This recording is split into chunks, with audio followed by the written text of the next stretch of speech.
201 AI model Jaimini -2.5 flash. लेकिन वह उसे अपनी बहनों और सूमा की तरह धन्यवाद देने के लिए राजी नहीं कर सकी। उस स्थिति में वह अस्थि मज्जा शुद्धिकरण की गोली नहीं लेना चाहेगी। जैसे ही जू फेयान असहज महसूस कर रही थी, जू हुआई ने फिर से बोलना शुरू कर दिया। मुझे तुम्हारी जरूरत नहीं कि तुम हमारी तरह बनो। बस धन्यवाद पिताजी कह दो। इसमें कोई बड़ी बात तो नहीं है ना? बहुत अधिक नहीं। बस कुछ शब्द बोलिए और बोन मैरो क्लींजिंग पिल जैसी अनमोल चीज पाए। इससे ज्यादा किफायती और कुछ नहीं हो सकता। लेकिन जू फेयान थोड़ा हिचकिचाई। क्या उसे उसे पिताजी कहकर बुलाना पड़ता था? उसने अपनी बहनों से वादा किया था कि वह उनके साथ विश्वासघात नहीं करेगी। फिर उसने सोचा, इसे विश्वासघात तो नहीं माना जा सकता है ना? यह उपहार प्राप्त करने के लिए किया गया एक अस्थायी समझौता है। जी हाँ, बिल्कुल यही बात है। उसकी झिझक भरी अभिव्यक्ति को देखकर जू हुआई के होठों पर मुस्कान आ गई और उसने चुपचाप अपना फोन निकाल लिया। उसने रिकॉर्डिंग फंक्शन का बटन दबाया। इसी समय जू हाओ ने बोलना शुरू किया। हुआ ये मजाक कर रही है। फेयान, बस इसे ले लो। परिवार में धन्यवाद देने का क्या मतलब है? जू हुआई ने जू हाओ की ओर गुस्से भरी नजर डालने से खुद को रोक नहीं पाई। जू हाओ उसकी बात समझ गया था। मेरी बेटी, तुम अभी भी बहुत भोली हो। क्या आप जानते हैं कि आगे बढ़ने के लिए पीछे हटना क्या होता है? जैसा कि उम्मीद थी, जू हाओ की बातें सुनकर जू फेयान को लगा कि अभी जाना बहुत ही अनुचित होगा। तो वह मुड़ी, गहरी सांस ली और जू हाओ से बोली, धन्यवाद पिताजी। इतना कहकर वह तेजी से ऊपर अपने बेडरूम के बाथरूम में चली गई।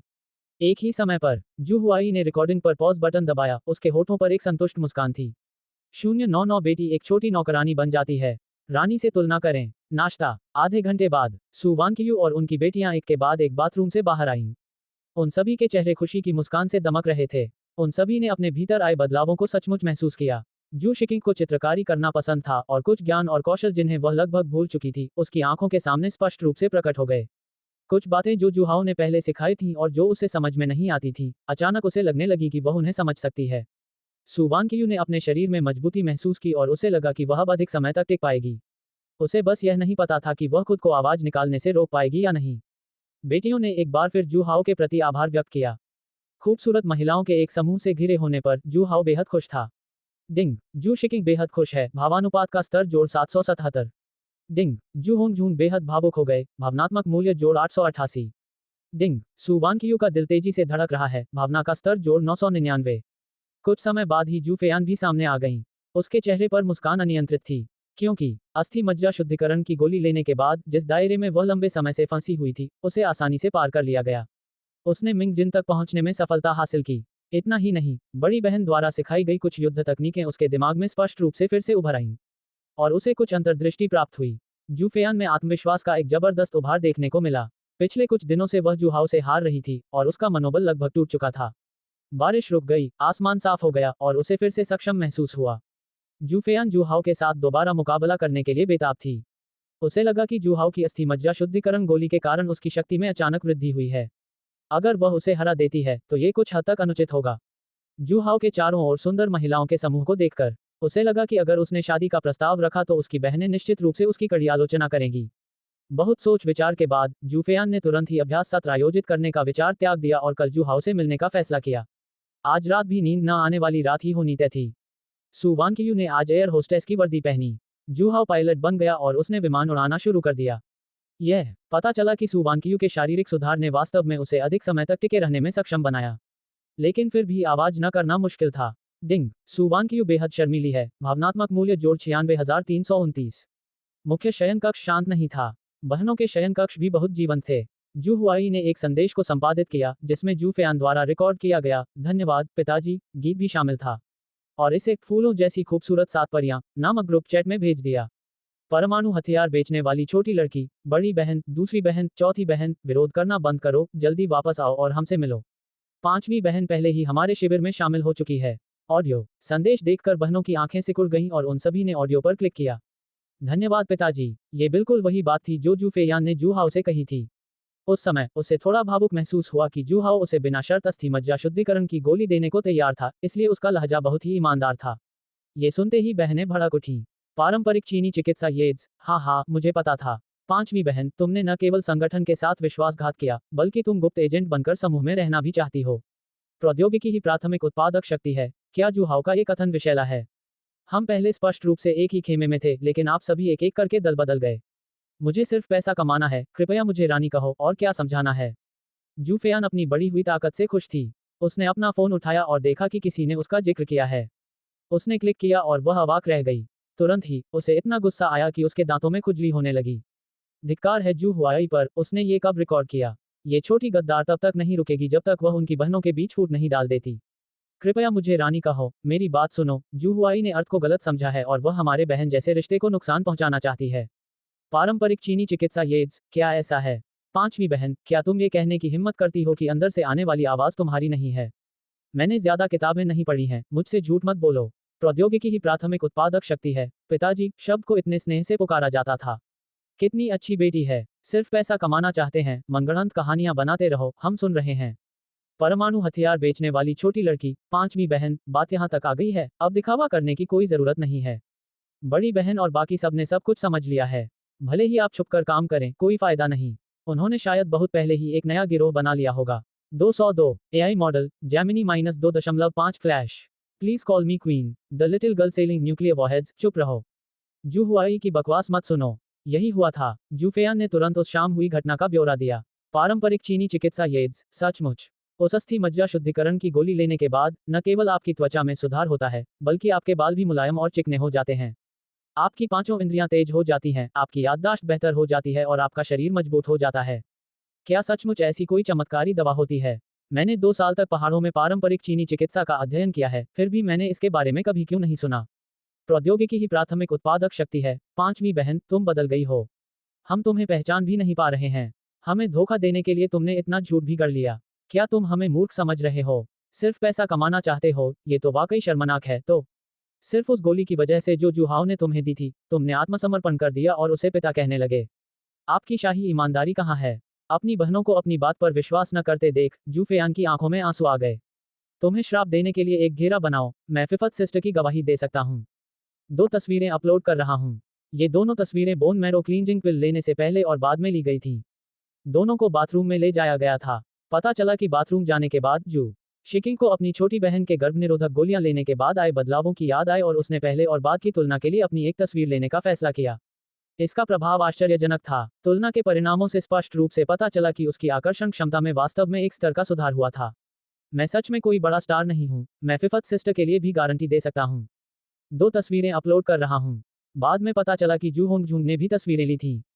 जूफेयान उदास महसूस कर रही थी क्योंकि उसकी बहनें उस पर विश्वास नहीं कर रही थीं। अचानक इसी क्षण छठी बहन और तीसरी बहन उसकी ओर से बोलने के लिए खड़ी हो गईं। ये हल्की सी हलचल किस बात की थी?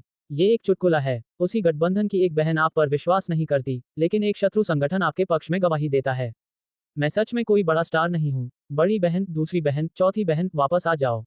पिताजी एक साथ 5 मज्जा शुद्धिकरण की गोलियां बना सकते हैं, इसलिए उनके पास निश्चित रूप से और भी होंगी।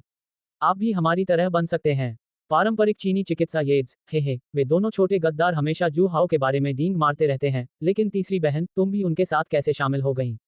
प्रौद्योगिकी ही प्राथमिक उत्पादक शक्ति है। आप हमें वापस लाने के लिए वास्तव में हर संभव प्रयास कर रहे हैं। तुम, जो कभी ब्यूटी फिल्टर का इस्तेमाल नहीं करती, तुमने भी उनका इस्तेमाल किया। मुझे सिर्फ पैसा कमाना है, मैं थक गई हूँ। चलो अलग हो जाते हैं। पूरा समूह सन्नाटे में डूब गया। जूफेयान ने दूसरे समूह में संदेश भेजे, लेकिन कोई जवाब नहीं मिला। वह जानती थी कि उसकी बहनें उस पर विश्वास नहीं करती थीं और नाराज थीं। ये सोचकर कि जू हुआई ने ही यह सब शुरू किया था, उसके दिल में क्रोध का उबाल आ गया। वह उठी और जू हुआई के बेडरूम में चली गई। एक चीख सुनाई दी। अगले दिन जूफियान ने जू हाओ को फिर से खोजा। अब उनके निर्णायक युद्ध का समय फिर से आ गया था। कल रात तुम्हारी गोली की वजह से मेरी ताकत बढ़ गई है। अगर तुम्हें लगता है कि तुम मेरे प्रतिद्वंदी नहीं हो, तो तुम्हें मुकाबला छोड़ने का अधिकार है। चूंकि आपने मेरी ताकत बढ़ाने में मेरी मदद की है, इसलिए मैं आपके द्वारा पहले किए गए अपमान का बदला नहीं लूंगा। जू हुआई इसे बर्दाश्त नहीं कर सकी और तुरंत बोल पड़ी। पांचवी बहन, क्या तुम हद से ज्यादा बेशर्म नहीं हो रही हो? पापा की मज्जा शुद्धिकरण गोली से तुम्हारी ताकत बढ़ी थी और फिर भी तुम पापा को चुनौती देना चाहती हो। जूफेयान ने अपनी छोटी बहन को घूर कर देखा। क्या मैंने नहीं कहा था? वह मना कर सकता है। जू हुआई कुछ और कहना चाहती थी, लेकिन जू हाओ ने उसे रोक दिया। चूंकि फेयान प्रतिस्पर्धा करना चाहता है, इसलिए मैं चुनौती स्वीकार करता हूँ। जूफेयान की आंखों में खुशी की एक झलक दिखाई दी। हालांकि उसने फैसला कर लिया था कि वह अब जू हाओ को सजा स्वीकार करने के लिए मजबूर नहीं करेगी। वह अब भी जू हाओ के खिलाफ एक बार जीत हासिल करना चाहती थी। आखिरकार, जिस दिन से वह लौटी थी, तब से लेकर अब तक उसे लगातार हार ही मिल रही थी। उसका आत्मविश्वास लगभग चकनाचूर हो गया था। लेकिन पुरस्कार को छोड़ा नहीं जा सकता, जू हाओ ने अचानक कहा। जू हुआई ने जू हाओ की ओर देखा, मानो उसे कुछ समझ आ गया हो, और उसका दिल हलचल से भर गया। कैसा रहेगा अगर मैं इनाम तय कर दूं? अगर पांचवी बहन हार जाती है तो वह एक दिन के लिए पापा की नौकरानी बनेगी, वो भी नौकरानी की वर्दी वाली। नौकरानी की पोशाक। जूफेयान स्तब्ध रह गई। उसकी नजर जूहाओ पर पड़ी, उसके चेहरे पर अजीब भाव थे। जू हुआई जानती थी कि वह क्या सोच रही है और उसने आगे कहा, क्या तुमने अभी अभी यह नहीं कहा था कि अगर तुम जीत भी जाओ तो पापा से बदला नहीं लोगे? तो ये सजा खास तौर पर तुम्हारे लिए है। बस बता दो कि तुम सहमत हो या नहीं। जूफियान झिझका। वह रानी बनने के लिए ही पैदा हुई थी। वह किसी की नौकरानी कैसे हो सकती है? दासी और रानी बिल्कुल विपरीत छोर थीं।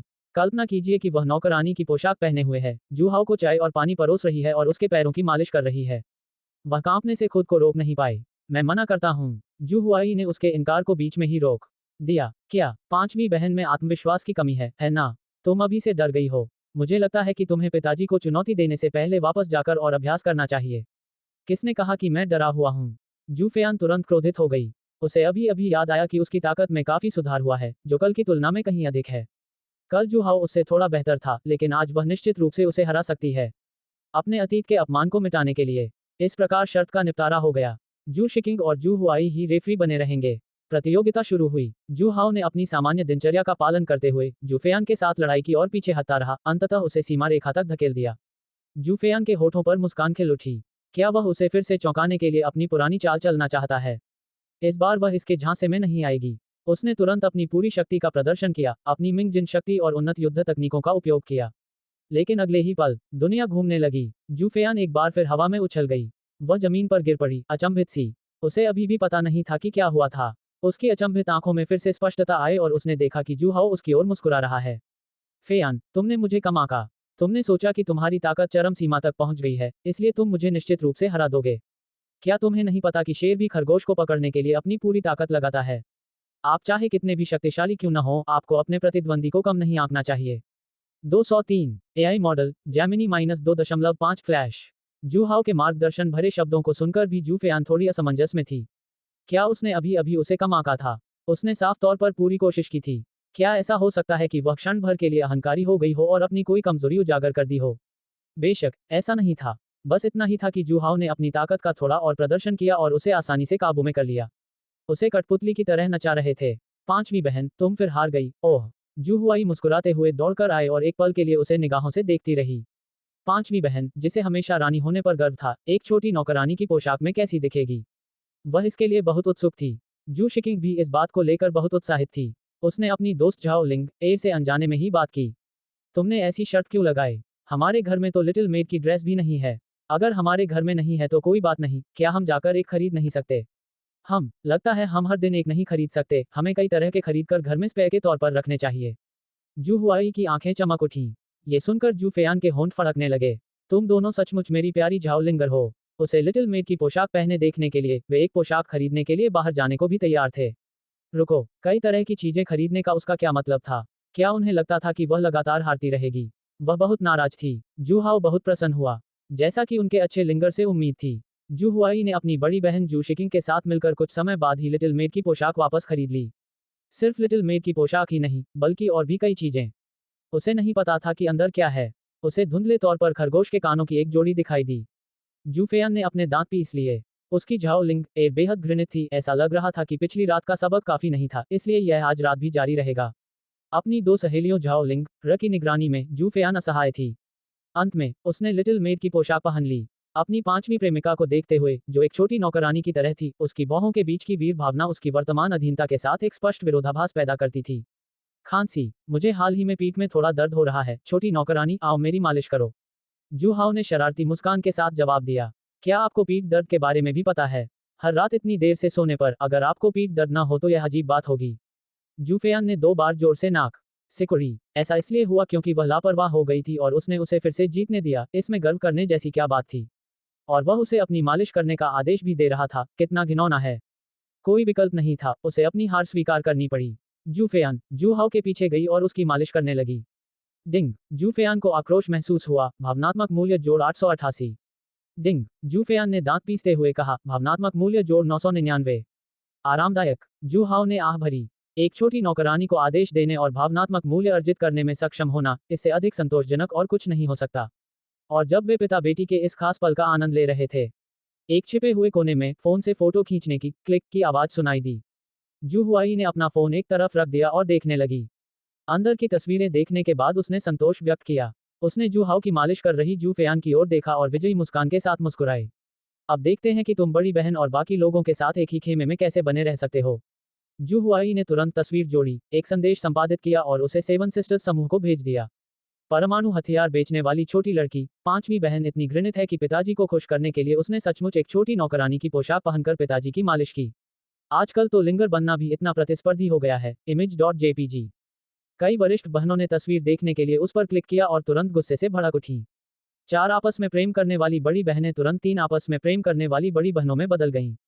शाम, पूरे दिन जू हाओ की मालिश करने के बाद जू फेयान को आखिरकार अपना फोन उठाने का समय मिल गया। ग्रुप में संदेशों की संख्या 99 से अधिक देखकर वह थोड़ी हैरान रह गई। उसने उन्हें देखने के लिए क्लिक किया। एक बार फिर उसकी ही बेटी झाओ लिंग एक जू हुआई मुसीबत खड़ी कर रही थी। उसने लिटिल मेड की पोशाक पहने हुए जू हाओ की मालिश करते हुए अपनी एक तस्वीर ली थी। उसने बड़ी बहन, दूसरी बहन और चौथी बहन द्वारा उसकी निंदा करते हुए देखा। जूफेयान को एक बुरी आशंका हुई और उसने तुरंत एक और समूह खोल दिया। वह स्पष्टीकरण देने के लिए एक संदेश भेजना चाहती थी, लेकिन तभी एक लाल विस्मय चिन्ह दिखाई दिया। आपको ग्रुप चैट से हटा दिया गया है। जूफेयान बेहद उदास थी। क्या इसे माउंट लियांग पर जबरन भेजा जाना माना जा सकता है? उसने वास्तव में संगठन के साथ विश्वासघात नहीं किया था। उसने तुरंत सेवन सिस्टर्स ग्रुप में इस बारे में बताया, लेकिन चाहे वह कितनी भी सफाई दे, उसकी बड़ी बहन को अब उस पर विश्वास नहीं रहा।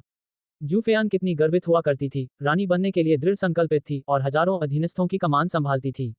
अब उसने लिटिल मेड की पोशाक पहनी हुई थी। क्या इससे सब कुछ स्पष्ट नहीं हो जाता?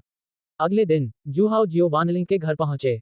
3 दिन की अवधि समाप्त हो गई थी। अब जेंग फीफान के लिए घर सौंपने का समय आ गया था। जियो वानलिंग अकेले जेंग फेईफान का सामना नहीं करना चाहती थी, इसलिए उसने जू हाओ को साथ आने के लिए बुलाया। शाओ वानलिंग नाश्ता कर रही थी। उसने समय देखा और फिर जू हाओ की ओर देखा।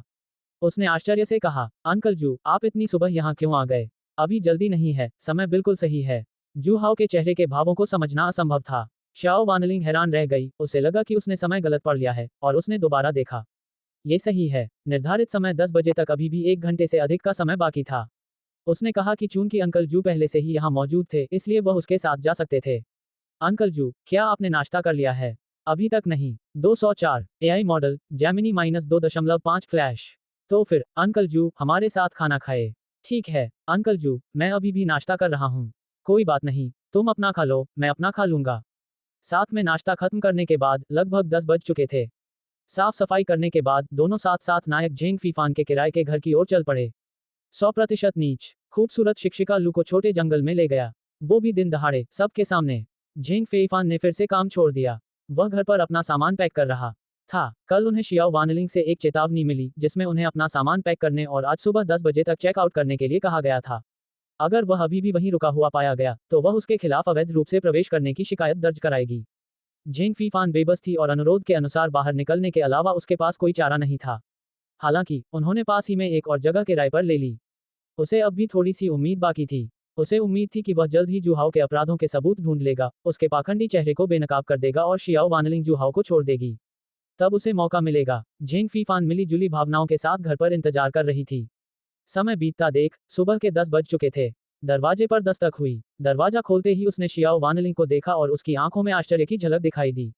कुछ दिन बीत चुके थे और शियाओ वानलिंग पहले से कहीं अधिक सुंदर हो गई थी। उसका आकर्षण काफी बढ़ गया था। अब वह उसके भाई की मंगेतर के बराबर हो गई थी। हालांकि जियाओ वानलिंग के रूपांतरण के कारण के बारे में सोचते हुए जेंग फीफान इतना क्रोधित हुआ कि वह खून थूकना चाहता था। द रीजन, इसका और क्या कारण हो सकता है? शाओ वानलिंग में ये बदलाव जूहाओ के साथ रहने के बाद ही आया। उसे अच्छा पोषण मिला होगा। इसके तुरंत बाद जेंग फीफान की पुतलियां सिकुड़ गईं क्योंकि उसे एहसास हुआ कि शियाओ वानलिंग अकेली नहीं आई थी। एक आकर्षक चाचा उसका पीछा कर रहे थे। जूहाओ के अलावा और कौन हो सकता है? दोनों कंधे से कंधा मिलाकर बेहद करीब, लगभग एक दूसरे को छूते हुए चल रहे थे। इस समय शियाओ वानलिंग की नम आंखों और हल्के लाल गालों के साथ ये कल्पना करना मुश्किल नहीं था कि उन दोनों ने अभी अभी क्या किया था। सुबह सुबह ही उन्होंने दिन दहाड़े ऐसा काम कर दिया था। क्या यह अभी भी वही सुरुचिपूर्ण और गरिमापूर्ण खूबसूरत मकान मालकिन थी जिसे वह जानता था? नहीं, ऐसा बिल्कुल नहीं था। शियाओ वानलिंग इस हद तक कैसे गिर गई? यह जरूर जूहाओ ही रहा होगा जिसने उसे मजबूर किया होगा। कितना घृणित है। डिंग जेंग फीफान की घृणा और बढ़ गई। भावनात्मक मूल्य जोड़ 852।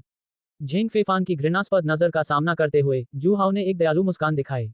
मेरे प्यारे भतीजे, तुम ठीक नहीं लग रहे हो। चाचा को तुम्हें याद दिलाना होगा कि युवाओं को भी अपने शरीर का ख्याल रखना चाहिए और रात को देर तक नहीं जागना चाहिए। झेंग फीफान के होंठ फड़कने लगे, उसका चेहरा बर्तन के तले की तरह काला पड़ गया। जू हाओ एक बार फिर उसका फायदा उठाना चाहता था। वह खुद को उस समय के बारे में सोचने से नहीं रोक सका जब वह दूसरे व्यक्ति को बार बार अंकल कहकर पुकारता था, जो किसी चोर को अपने पिता के रूप में पहचानने का एक विशिष्ट उदाहरण था। क्या आपको लगता है कि मुझे बिना किसी कारण के अनिद्रा है? क्या ये सब तुम्हारी वजह से नहीं है? पाखंड करना बंद करो। क्या तुम हमेशा से इतने बनावटी रहे हो? क्या दिखावा करना थका देने वाला नहीं होता? अफसोस, जू हाओ ने आह भरने का नाटक किया। मुझे पता है कि तुम अपने पिता की मृत्यु से दुखी हो, लेकिन तुम्हें इस हालत में देखकर, तुम्हारे चाचा होने के नाते, मुझे चिंता हो रही है।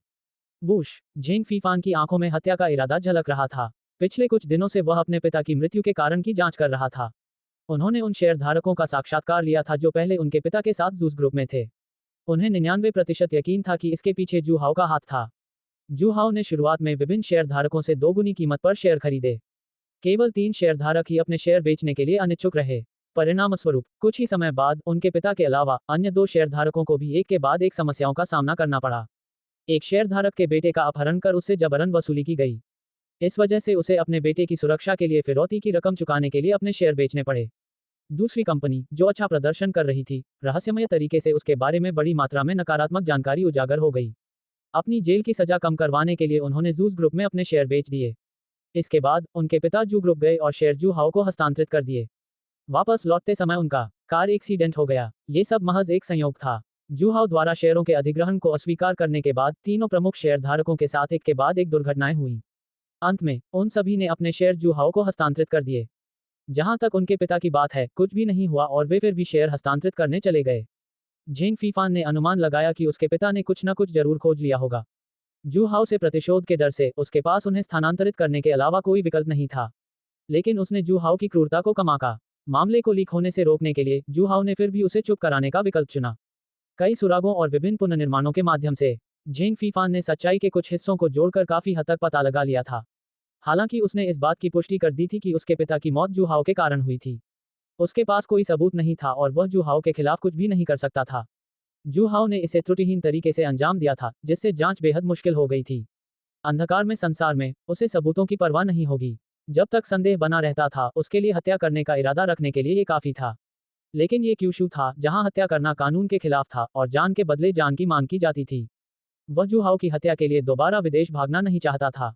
इसके अलावा अपने मृत्युशैया पर स्थित भाई ने उसे अपनी मंगेतर की रक्षा करने का जिम्मा सौंपा था। झेंग फीफान अपना वादा नहीं तोड़ सकता था। शहर लौटते समय उसने कई खूबसूरत महिलाओं को भी देखा था। वह लड़ाई झगड़े और हत्या करने के अपने पुराने जीवन में वापस नहीं लौटना चाहता था। बेशक इसमें जू हाओ के अंगरक्षक की उपस्थिति भी शामिल थी। हालांकि वह दूसरे पक्ष से डरता नहीं था, फिर भी वह जू हाओ को मार नहीं सका। 205 एआई मॉडल जैमिनी -2.5 फ्लैश। इसलिए जू हाओ से निपटने के लिए उसे सबसे पहले जू हाओ की अवैध गतिविधियों और अपराधों के सबूत खोजने होंगे। उसे उसे उसके ऊंचे पद से नीचे उतारना था, उसे सबके द्वारा तिरस्कृत करना था। या तो उसे जेल भेज दो, या तब तक इंतजार करो जब तक जू हाओ का वर्तमान प्रभाव खत्म न हो जाए, तब वह आसानी से उसे अपने वश में कर सकता है। अपने दिल में उठ रही हत्या की मंशा को शांत करने के लिए गहरी सांस लेते हुए झेंग फीफान ने ठंडेपन से जू हाओ की ओर देखा। जू हाओ, मेरी चिंता करने के बजाय तुम्हें अपनी चिंता करनी चाहिए। अगर आप रात के समय अक्सर बाहर घूमते रहेंगे, तो अंततः आपका सामना भूतों से होगा। उनके यिन और यांग संबंधी टिप्पणियों पर शाओ वानलिंग की भौहें तन गईं। उसने इस आदमी को इतने दिनों तक मुफ्त में रहने दिया था। फिर भी उसने उसके प्रिय चाचा जू के प्रति अनादर दिखाने का साहस किया। उसका हृदय क्रोध से भरा हुआ था। यिन और यांग की बातें बंद करो। अंकल जू से बात करते समय थोड़ा सम्मान दिखाओ। झेंग फेइफान स्तब्ध रह गया। शाओ वानलिंग की उपस्थिति के प्रति सम्मान के कारण वह पहले से ही जू हाओ से बात करते समय बहुत संयमित थे। अन्यथा उनके शब्द और भी बुरे होते। फिर भी जियाओ वानलिंग ने उसे फटकार लगाई। झेंग फीफान इतना हताश था कि उसे खून थूकने का मन कर रहा था। तुम वहां क्यों खड़े हो? क्या तुम हमें यह नहीं दिखाओगे कि घर की सफाई हो गई है? अगर मुझे घर से कुछ भी गायब लगे, तो पुलिस को बुलाने के लिए मुझे दोष मत देना। उसके शब्दों ने सीधे तौर पर झेंग फीफान को एक चोर बदमाश के रूप में चित्रित किया। झेंग फीफान को असहाय महसूस हुआ। जितना अच्छा व्यवहार शियाओ वानलिंग, जू हाओ के प्रति उसका रवैया उतना ही खराब होता गया। ये बिल्कुल विपरीत था। जू हाओ के प्रति उसकी नफरत और भी गहरी हो गई। झेंग फीफान एक तरफ हट गई, जिससे दोनों को अंदर जाने का रास्ता मिल गया। जैसे ही जियाओ वानलिंग आगे बढ़ने ही वाली थी कि अचानक उसका पैर मुड़ गया और वह आश्चर्य से आह बोल पड़ी। दर्द के कारण वह अपना संतुलन खो बैठी और एक तरफ गिर पड़ी। जू हाओ ने पलक झपकते ही हाथ बढ़ाकर उसे सहारा दिया। धीमे चलो, तुम बहुत लापरवाह हो। जू हाओ के लहजे में थोड़ी सी शिकायत झलक रही थी। शाओ वानलिंग ने अपनी खूबसूरत आंखें घुमाने से खुद को नहीं रोका। मैं ऐसा क्यों हूँ? क्या ये सब तुम्हारी वजह से नहीं है? सुबह सुबह इतनी जल्दी आना, भला कौन संभाल पाएगा? तुम्हारे पैर में चोट लग गई है। तुम्हें गिरने से बचाने के लिए मैं तुम्हें सहारा दूंगा। इस प्रकार जू हाओ ने शियाओ वानलिंग को सहारा दिया और वे दोनों घर में प्रवेश कर गए। शियाओ वानलिंग का चेहरा थोड़ा लाल हो गया था। जू हाओ का समर्थन मिलना कोई बड़ी बात नहीं थी, आखिर उन्होंने साथ मिलकर क्या क्या नहीं किया था। हालांकि इससे पहले जब भी वे अंतरंग हुए थे तब सिर्फ वे दोनों ही थे। अब जब कोई बाहरी व्यक्ति देख रहा था तो उसे थोड़ी शर्मिंदगी महसूस हुई। लेकिन फिर उसने सोचा, क्या ये झेंग फीफान है? तो ठीक है, उसे हवा की तरह समझो। इस दृश्य को देखकर झेंग फीफान की भौहें अनियंत्रित रूप से फड़कने लगीं और उनके माथे पर उभरी हुई नसें दिखाई देने लगीं। उसे पहले ही अंदाजा हो गया था कि उन दोनों ने उनके आने से पहले कुछ न कुछ जरूर किया होगा, लेकिन उसे यह उम्मीद नहीं थी कि जू हाओ इतना निर्दयी होगा। उन्होंने महिलाओं के प्रति जरा भी दया नहीं दिखाई। उसने उसे फिर से टखने में मोच दिला दी थी। शाओ वानलिंग कितनी अच्छी लड़की है। अगर वह होता तो वह निश्चित रूप से उसे अपनी मुट्ठी में रखकर लाड़ प्यार करता। जू हाओ के विपरीत, जो केवल लेना जानता था और शियाओ वानलिंग के शरीर की बिल्कुल भी परवाह नहीं करता था। जिस बात ने उसे आक्रोशित किया वह ये थी कि जू हाओ द्वारा उसके साथ इस तरह का व्यवहार करने के बावजूद शियाओ वानलिंग अभी भी उसके प्रति समर्पित थी। डिंग, झेंग फीफान का क्रोध चरम पर पहुंच गया। भावनात्मक मूल्य जोड़ 741। डिंग, झेंग फीफान का दिल टूट गया था। भावना मूल्य जोड़ 963। इसके बाद घर देखने का कार्यक्रम था। झेंग फीफान ने कमरे की सफाई कर उसे उसकी मूल स्थिति में वापस ला दिया था। अंततः जियाओ वानलिंग ने चाबी वापस ले ली और उसने झेंग फीफान को घर से बाहर निकाल दिया। रास्ते भर जू हाओ और शियाओ वानलिंग एक दूसरे को गले लगाए रहे। झेंग फीफान उदास महसूस करते हुए उनके पीछे पीछे चल रही थी। उनकी भावनात्मक क्षमता लगातार बढ़ती रही। जू हाओ मुस्कुराया। वह इतनी जल्दी आया और शियाओ वानलिंग के साथ नाश्ता किया, ठीक अपनी भावनात्मक कीमत बढ़ाने के लिए, है ना? ये बहुत बड़ा मुनाफा था। जू हाओ को जाते हुए और शियाओ वानलिंग को गले लगाते हुए देखकर झेंग फीफान ने अपने दांत पीस लिए। जू हाओ, तुम बस इंतजार करो। जैसे ही मुझे सबूत मिल जाएंगे मैं तुम्हें दिखा दूंगा कि मैं तुमसे कैसे निपटूंगा। जैसे ही सूरज डूबा, धीरे धीरे शहर में रात छा गई। मोडू विश्वविद्यालय में एक कार्यालय में अभी भी बत्ती जल रही थी। सबसे खूबसूरत शिक्षिका के रूप में मशहूर वांग जुइंग अपनी डेस्क पर व्यस्त थीं। बैंग बैंग, तभी दरवाजे पर दस्तक हुई। वांग जुइंग थोड़ी हैरान थी, इस समय कौन उसकी तलाश कर रहा होगा। वह उठी और दरवाजा खोलने के लिए उसके पास गई। जू हाओ की आकृति नजर आने लगी। चेयरमैन जू। वांग जुइंग थोड़ी हैरान थी और जब उसने देखा कि जू हाओ फूलों का गुलदस्ता लिए हुए उसे दे रहा है तो वह और भी अधिक प्रसन्न हुई। धन्यवाद। वांग जुइंग ने खुशी खुशी फूल स्वीकार किए और असमंजस में पूछा, चेयरमैन जू, आपको कैसे पता चला कि मैं स्कूल में था? आप तो मेहनती हैं। बेहतर पढ़ाने के लिए आप हर दिन देर रात तक पाठ तैयार करते हैं। मैंने बस अंदाजा लगाया। जू हाओ मुस्कुराया। बेशक, वह ये नहीं कहेगा कि वांग जुइंग की गुप्त रूप से सुरक्षा कर रहे अंगरक्षक ने उसे यह जानकारी दी थी। जू हाओ दफ्तर में दाखिल हुआ और वांग जुइंग को अपनी बाहों में भर लिया। सुंदर शिक्षिका, क्या आपको मेरी याद आई? जू हाओ की बाहों की गर्माहट और उसे घेरने वाली मर्दाना खुशबू का एहसास करते हुए वांग जुइंग के दिल की धड़कन तेज होने लगी। हालांकि वह कई दिनों से जू हाओ के साथ थी, लेकिन जब भी इस तरह का कोई शर्मीला विषय सामने आता था तब भी उसे यह नहीं पता होता था कि इस बारे में कैसे बात करे। उसे अब और बोलने की जरूरत नहीं थी, क्योंकि उसका मुंह पहले से ही बंद था। कुछ समय बाद -206 एआई मॉडल जैमिनी -2.5 फ्लैश। वांग जुइंग अलग हुई और उसकी सांसें थोड़ी तेज चल रही थीं। वह घबराकर दरवाजे के बाहर देखने लगी और ये देखकर थोड़ी राहत महसूस हुई कि वहां कोई नहीं था। राष्ट्रपति जू, ऐसा मत कीजिए, ये कार्यालय का अधिकार क्षेत्र है। वांग जुइंग ने शर्माते हुए कहा और खुद को रोक नहीं पाए और उसने शक की निगाह से जू हाओ को देखा। जू हाओ कई दिनों से उसके पास नहीं आया था, तो क्या वह आज सिर्फ इसी काम के लिए आया था? उसे थोड़ा खोया हुआ महसूस होने से खुद को रोकना मुश्किल था। जैसे कि उसके विचारों को भांपते हुए जू हाओ ने हल्की सी मुस्कान दी। आपको दिन भर काम में व्यस्त देखकर अच्छा लगता है, अकेले काम करके खुद को बीमार मत कर लेना। कभी कभी आपको टहलने जाना चाहिए, आराम करना चाहिए और अपने शारीरिक और मानसिक स्वास्थ्य पर ध्यान देना चाहिए। चलो आज रात कैंपस में घूमने चलते हैं। मैंने अभी तक रात में कैंपस का नज़ारा नहीं देखा है। बस इसे मेरे साथ चलने जैसा समझो। वांग जुइंग सही थी, वह यहाँ और किस लिए हो सकता है। वे पहले ही उस कार्यालय में जाकर देख चुके थे और आज जू हाओ ने जगह बदलने की योजना बनाई थी। छोटे जंगल। आज शुक्रवार था, ये समय उसने विशेष रूप से चुना था।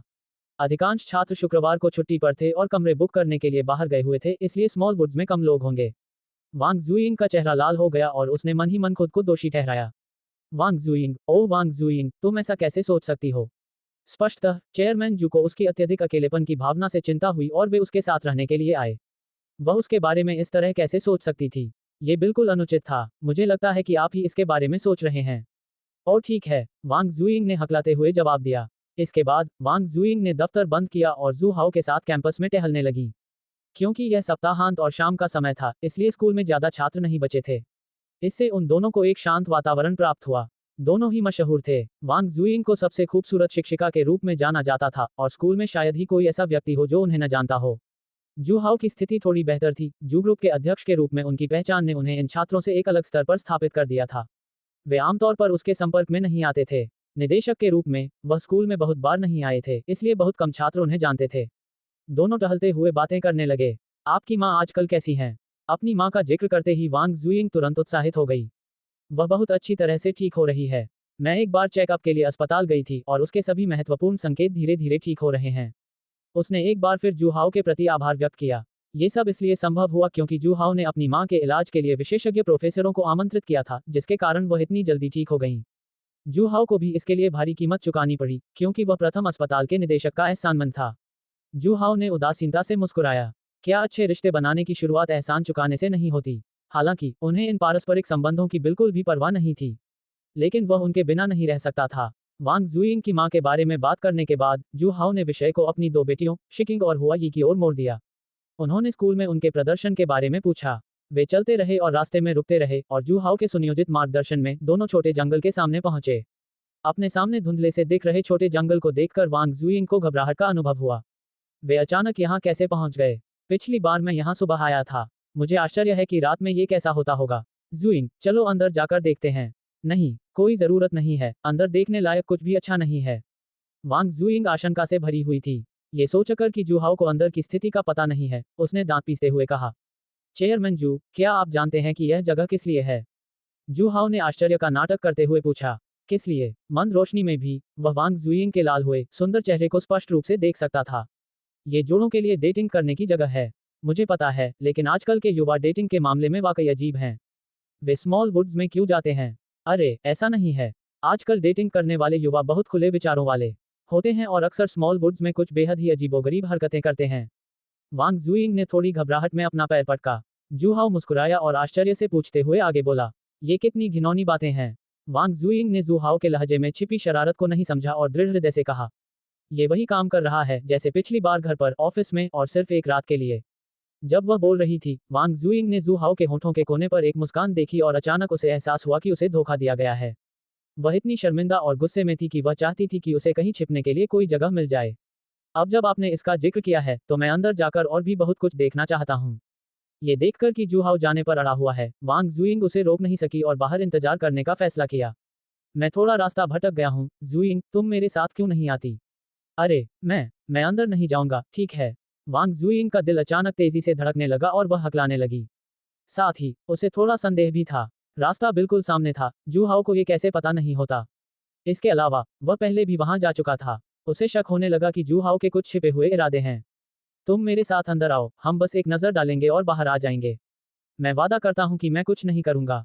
तो फिर ठीक है। वांग जुइंग जू हाओ का विरोध नहीं कर सकी और आगे आगे चलने लगी। चेयरमैन जू, क्या आपने कुछ न करने का वादा नहीं किया था? मैं बस तुम्हें किस करूंगा, मैं वादा करता हूं कि इसके अलावा कुछ नहीं करूंगा। चेयरमैन जू, आपने कहा था। बस थोड़ा सा, मैं वादा करता हूं। जू हाओ ने पहले ही अपने अधीनस्थों से जांच करवा ली थी और पुष्टि कर ली थी कि छोटे जंगल में कोई नहीं था। अब सिर्फ वे दोनों ही बचे थे। उन्होंने कुछ अंगरक्षकों को आसपास के क्षेत्र की सुरक्षा करने का निर्देश भी दिया, ताकि कोई उन्हें परेशान न करे। धुंधले से घिरे छोटे जंगल में पक्षियों की मधुर और सुरीली आवाजें गूंज रही थीं। महिला मुख्य किरदार पर हमला। सबसे अच्छी दोस्त को जलन होती है, भतीजी काम की रिपोर्ट करती है। उद्धरण चिन्ह डॉट डॉट डॉट। मैं इस बात से बिल्कुल असहमत हूं। अगर आपको लगता है कि आप इतने कम पैसों से हमसे छुटकारा पा सकते हैं, तो आप सपना देख रहे हैं। 207 एआई मॉडल जेमिनी -2.5 फ्लैश। हम बूढ़े आदमी, कृतघ्न मत बनो। काम पर एक और सुखद दिन था और ली युनशु खुशी खुशी घर लौट आई। जैसे ही वह अपने दरवाजे के पास पहुंची, वह रुक गई। उसने अपने माता पिता को झगड़ते हुए सुना। कुछ गड़बड़ थी। एक विचार उत्पन्न हुआ। ली युनशु घबराकर अपने घर की ओर भागी। कुछ ही कदम चलने के बाद उसके दरवाजे का दृश्य सामने आ गया। बदमाशों का एक समूह दरवाजे को अवरुद्ध कर रहा था, जिसके बीच में उसके माता पिता घिरे हुए थे। उसकी मां के हाथ में झाड़ू थी और उसके पिता के हाथ में लाठी थी। दोनों गुंडों के समूह का सामना कर रहे थे। ली युनशु तेजी से भागा। माँ और पिताजी, क्या आप ठीक हैं? क्या हो रहा है? एक त्वरित जांच के बाद सौभाग्य से उसके माता पिता घायल नहीं हुए और कोई लड़ाई नहीं हुई। ली युनशु ने राहत की सांस ली और अपने माता पिता के सामने खड़ी होकर गुंडों के उस समूह को हठपूर्वक घूरने लगी। अचानक प्रकट हुई उस पवित्र कन्या को देखकर 7-8 युवकों का एक समूह प्रसन्न हो उठा। अरे वाह, कितनी खूबसूरत लड़की है, मैंने इससे पहले कभी इतनी प्यारी छोटी बहन नहीं देखी। सच कहूं तो वह शियाओहुई से कम 100 गुना ज्यादा खूबसूरत है, जिसे मैं अक्सर फुट मसाज पार्लर में देखती हूँ। मुझे उम्मीद नहीं थी कि इन दो बुजुर्गों के पास इतनी खूबसूरत लिंगर होगी। दागे, क्यों ना हम चेयरमैन झांग से इस बारे में बात करें और उनसे कहें कि वे उनके वेतन में थोड़ी बढ़ोतरी कर दें। शर्तों की बात करें तो ही उद्धरण चिन्ह dot dot dot dot dot dot dot dot dot dot dot dot dot dot dot उद्धरण चिन्ह। गुंडों के उस समूह की आंखें चमक रही थीं और वे उत्तेजित होकर बातें कर रहे थे, मानो उनके मुंह से लार टपक रही हो। उनका नेतृत्व हरे शैवाल से ढके सिर वाला एक युवक कर रहा था। उसके शरीर पर 2 ड्रैगन मोती के साथ खेलते हुए बने हुए थे, जो देखने में काफी पंक स्टाइल के लग रहे थे। देखो तुम सब कितने दयनीय हो, औरत को देखते ही तुम्हारा सारा होश उड़ जाता है। ग्रीन एल्गी हेड ने तिरस्कारपूर्वक नाक से कुड़ी। फिर उसने अपने हरे बालों को झटका दिया और एक ऐसी मुस्कान दिखाई जिसे वह आकर्षक समझता था। छोटी बहन, इस साल तुम्हारी उम्र कितनी है? चलो दोस्त बन जाते हैं। जब तक हम अच्छे दोस्त बने रहेंगे, हम तुम्हारे मम्मी पापा को और परेशान नहीं करेंगे। दागे को चापलूसी करते देख छोटे भाइयों के समूह के सभी सदस्य मुंह फुला लिए। केवल आप ही आशाजनक हैं। अपनी लिंगर को चिढ़ाते हुए देखकर ली पिता क्रोधित हो गए और उन्होंने अपनी छड़ी उठाकर लिंगर के सामने उसे रोकने की कोशिश की। तुम क्या करना चाहते हो? आओ मुझसे, अगर तुमने युनशु पर हाथ उठाने की हिम्मत की तो मैं तुमसे जान की बाजी लगाकर लड़ूंगा। मौत तक लड़ाई, सिर्फ तुम्हारे साथ, एक अधमरे बूढ़े आदमी के साथ। ग्रीन एल्गी हेड ने तिरस्कारपूर्ण ढंग से हंसते हुए कहा। उसके पीछे खड़े कुछ छोटे भाई भी जोर से हंस पड़े। पहले प्रस्तावित विध्वंस मुआवजे के अनुसार इसे स्वीकार करें और जल्दी से बाहर निकल जाएं, ताकि हमें हर दिन आपको ढूंढने न आना पड़े, बूढ़े आदमी, यह अशुभ है। ग्रीन एल्गी हेड ने घमंड से कहा। असंभव, आपका विध्वंस मुआवजा तो सिर्फ भिखारियों के लिए है, हम मरते दम तक भी इससे सहमत नहीं होंगे।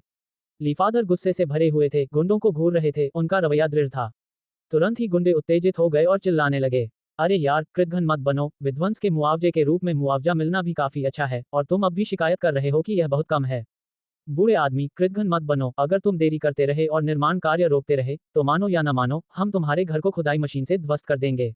जल्दी करो और इस पर अपना फिंगरप्रिंट लगा दो, ताकि हमारे भाइयों को हर रोज यहाँ दौड़ना ना पड़े। क्या लड़कियों को पटाने में ये समय बिताना बेहतर नहीं होगा? हमने पहले ही कहा था कि जब तक आप अपने लिंगर को हमारे साथ भोजन करने देंगे, हम कीमत बढ़ाने के लिए बॉस के साथ बातचीत करने में आपकी मदद कर सकते हैं। उद्धरण चिन्ह dot dot dot dot dot dot dot dot dot dot dot dot dot dot dot dot dot उद्धरण चिन्ह। गुंडों के समूह ने उपहास किया, उनके चेहरे उपहासपूर्ण थे, उनका लहजा तिरस्कारपूर्ण था। आप ऐसा कैसे कर सकते हैं? क्या अब भी कानून है? क्या अब भी न्याय है? ली के पिता ने क्रोध से कांपते हुए भीड़ की ओर इशारा किया। तुम हद पार कर रहे हो, मैं पुलिस को बुलाकर तुम्हें गिरफ्तार करवा दूंगी। लिस की मां गुस्से से लाल थी और हौंफ रही थी। ली युनशु ने अपनी मां को शांत करने के लिए जल्दी से उनकी पीठ थपथपाई। साथ ही उसे समझ आ रहा था कि क्या हो रहा है। पता चला कि इन लोगों को डेवलपर ने काम पर रखा था। विरोध करने वालों के डर से उन्होंने इससे निपटने के लिए गुंडों के एक समूह को काम पर रखा। उसे पता था कि उसके परिवार का घर गिरा दिया जाएगा। वे पिछले कुछ दिनों से कीमत को लेकर बातचीत कर रहे थे। ऐसा प्रतीत हुआ कि वे किसी समझौते पर नहीं पहुंच पाए थे। न केवल वे किसी समझौते पर नहीं पहुंच पाए थे, बल्कि ली के पिता और ली की मां गुस्से से लगभग फट रहे थे। ये लोग बेहद नीच थे। वे फिलहाल एक पुराने घर में रह रहे थे और अगर इसे सामान्य कीमत पर ध्वस्त कर दिया जाता तो निश्चित रूप से कोई समस्या नहीं होती। वे एक नए घर में रहना भी चाहते थे, लेकिन ये लोग स्पष्ट रूप से किसी इमारत को ठीक से गिराने के लिए वहां नहीं आए थे। ये स्पष्ट रूप से जबरन खरीद, जबरन बिक्री और जबरन विध्वंस था। एक घर के बदले उन्हें 1 लाख युआन से अधिक का मुआवजा दिया गया, मानो वे भिखारियों को दान दे रहे हों। शंघाई में 1 लाख युआन से क्या क्या किया जा सकता है? अगर वे सचमुच सहमत हो गए, तो हो सकता है कि भविष्य में उनके पास रहने के लिए जगह भी न हो। कानून, हा, मैं आपको ये बताने से नहीं डरता कि इस मामले में हम कानून से कहीं अधिक प्रभावी हैं। क्या आप पुलिस को बुलाना चाहते हैं? बुला लीजिए, बस देखते हैं कि आप हमारा कुछ बिगाड़ सकते हैं या नहीं। ग्रीन एल्गी हेड ने उपहास उड़ाया। उसके पीछे खड़े गुंडों के एक समूह, यंग ब्रदर्स, ने भी जोर से हंसना शुरू कर दिया। ली युनशु को चिंता महसूस हुई। अपने माता पिता को गुस्से से हौंफते हुए देखकर उसे डर था कि कहीं वे बीमार ना पड़ जाएं।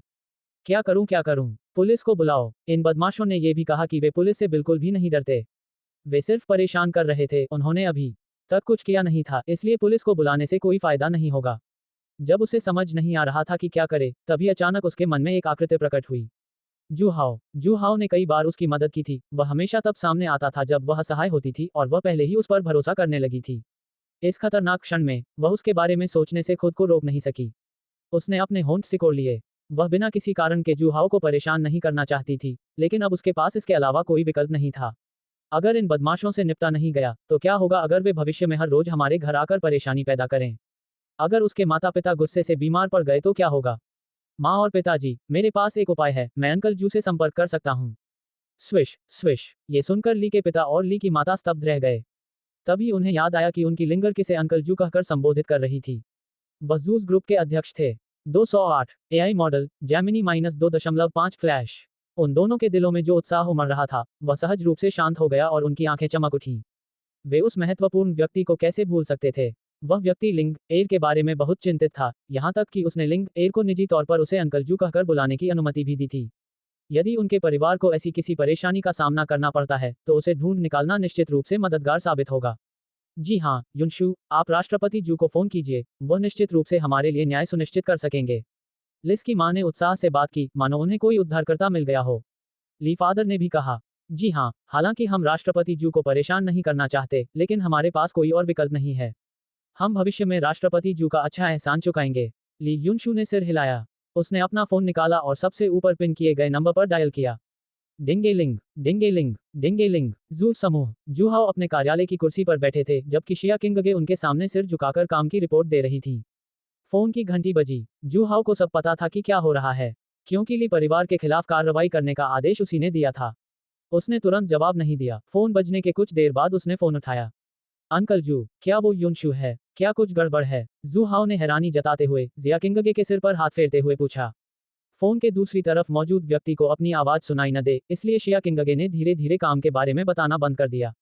साथ ही वह उत्सुकता से भर भी रही थी। पते से ही उसे पता चल गया था कि दूसरी तरफ कौन है। ये ली युनशु थी, जो कंपनी में उसकी नई अच्छी दोस्त थी। उसे आश्चर्य हुआ कि ली युनशु अंकल जू को क्यों ढूंढ रही थी। अंकल जू, बात कुछ इस तरह है। ली युनशु ने तुरंत स्थिति स्पष्ट कर दी। बोलने के बाद उसने उत्सुकता और घबराहट के साथ पूछा, अंकल जू, क्या आप मेरी मदद कर सकते हैं? मैं आपको इसका एहसान जरूर चुकाऊंगा। क्या ऐसी भी कोई चीज होती है? जूहाओ ने गुस्से वाला लहजा अपनाया। युनशु, मुझे अपने परिवार का पता बताओ, मैं अभी आता हूँ। क्या अब कोई कानून नहीं बचा है? ली युनशु का दिल खुशी से भर गया और उसने तुरंत पता बता दिया। फोन रखने के बाद ली युनशु ने राहत की एक लंबी सांस ली। युनशु, कैसा रहा? क्या राष्ट्रपति जू मदद करने को तैयार हैं? ली युनशु ने उन पर मुस्कुराया। अंकल जू ने कहा कि वह अभी आते हैं। ये बहुत अच्छा है। ली के पिता और ली की माता अत्यंत प्रसन्न थे। ऐसा प्रतीत होता था कि उनकी बेटी लिंग ए राष्ट्रपति जू के दिल में एक उच्च स्थान रखती थी। जूहाओ के एक साधारण से शब्द से काम चल जाना चाहिए था, लेकिन वास्तव में इसके लिए उन्हें स्वयं उपस्थित होना पड़ा।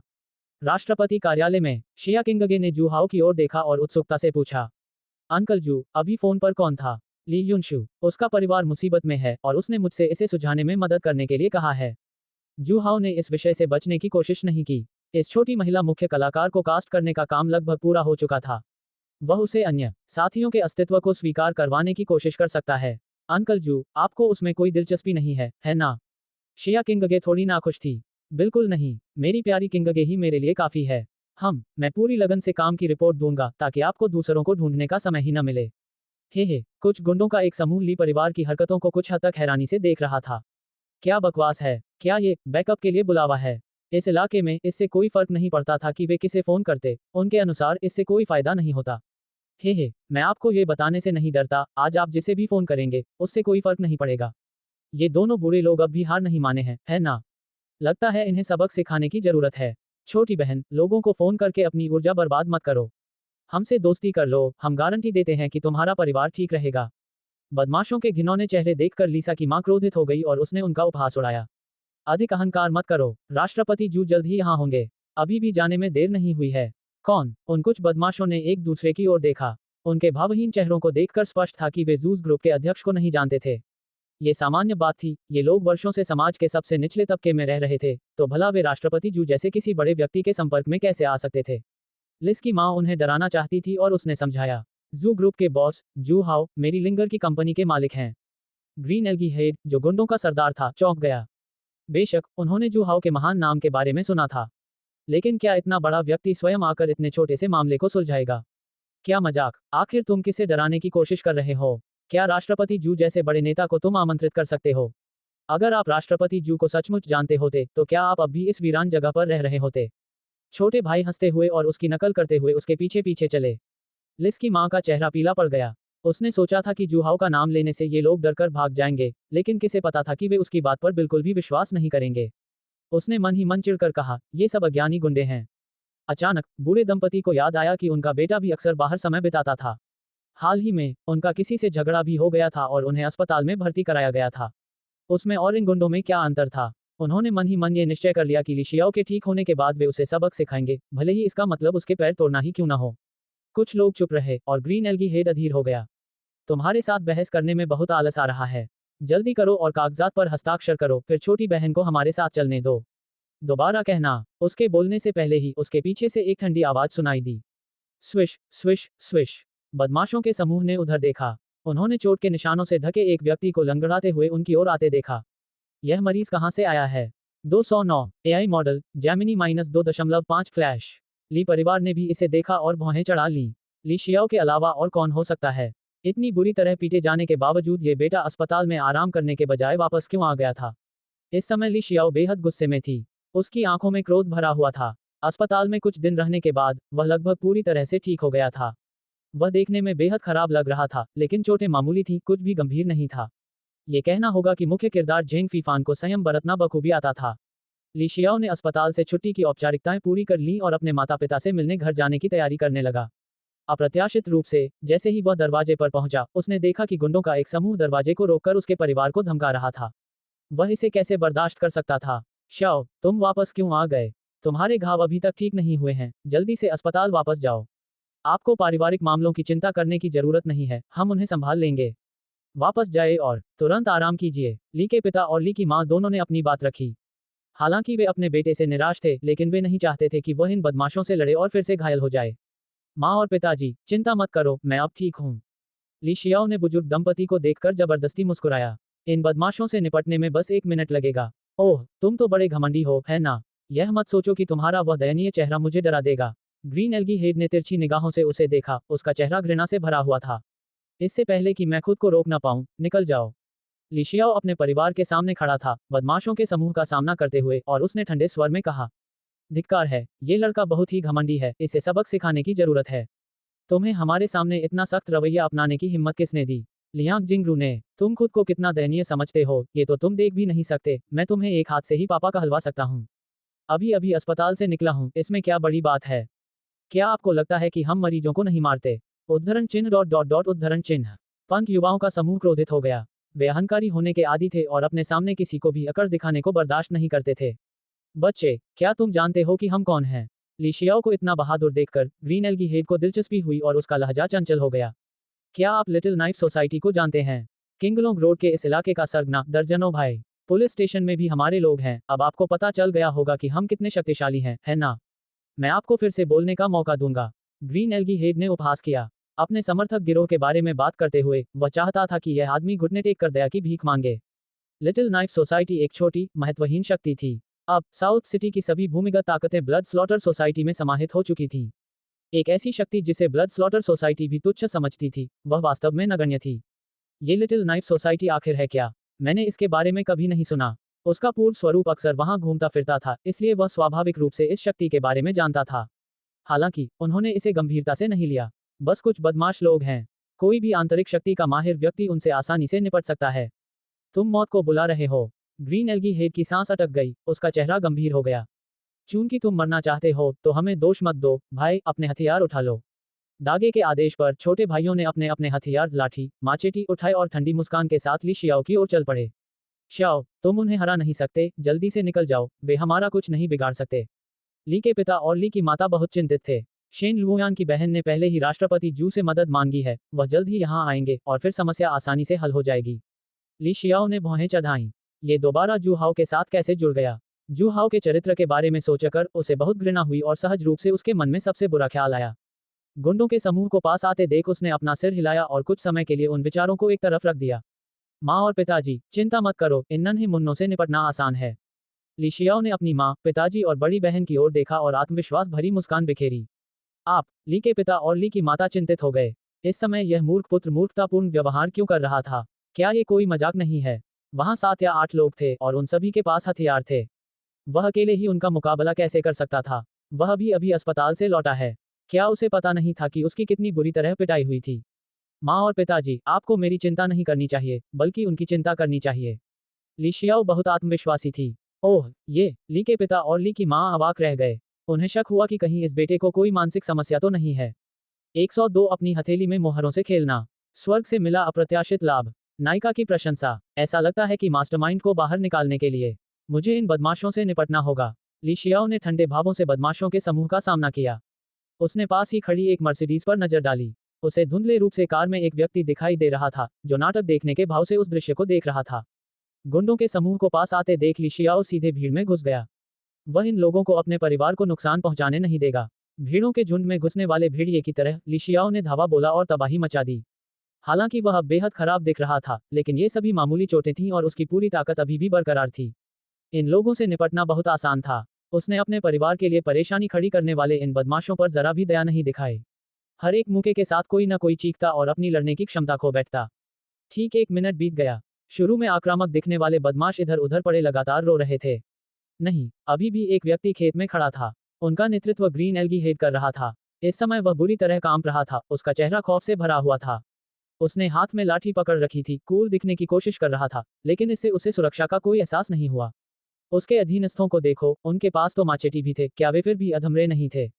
210 एआई मॉडल जैमिनी -2.5 फ्लैश। आप ग्रीन एल्गी हेड हक्का बक्का रह गया। क्या यह आदमी सचमुच अभी अभी अस्पताल से डिस्चार्ज हुआ है? वह इतना क्रूर कैसे है? उसने हथियारों से लैस 10 लोगों से ऐसे लड़ाई की जैसे ये कोई खेल हो। ली के पिता और ली की माता भी बहुत हैरान थे। वे जानते थे कि उनका बेटा अक्सर बाहर मौज मस्ती करता था, लेकिन उन्हें यह नहीं पता था कि वह क्या कर रहा होता था।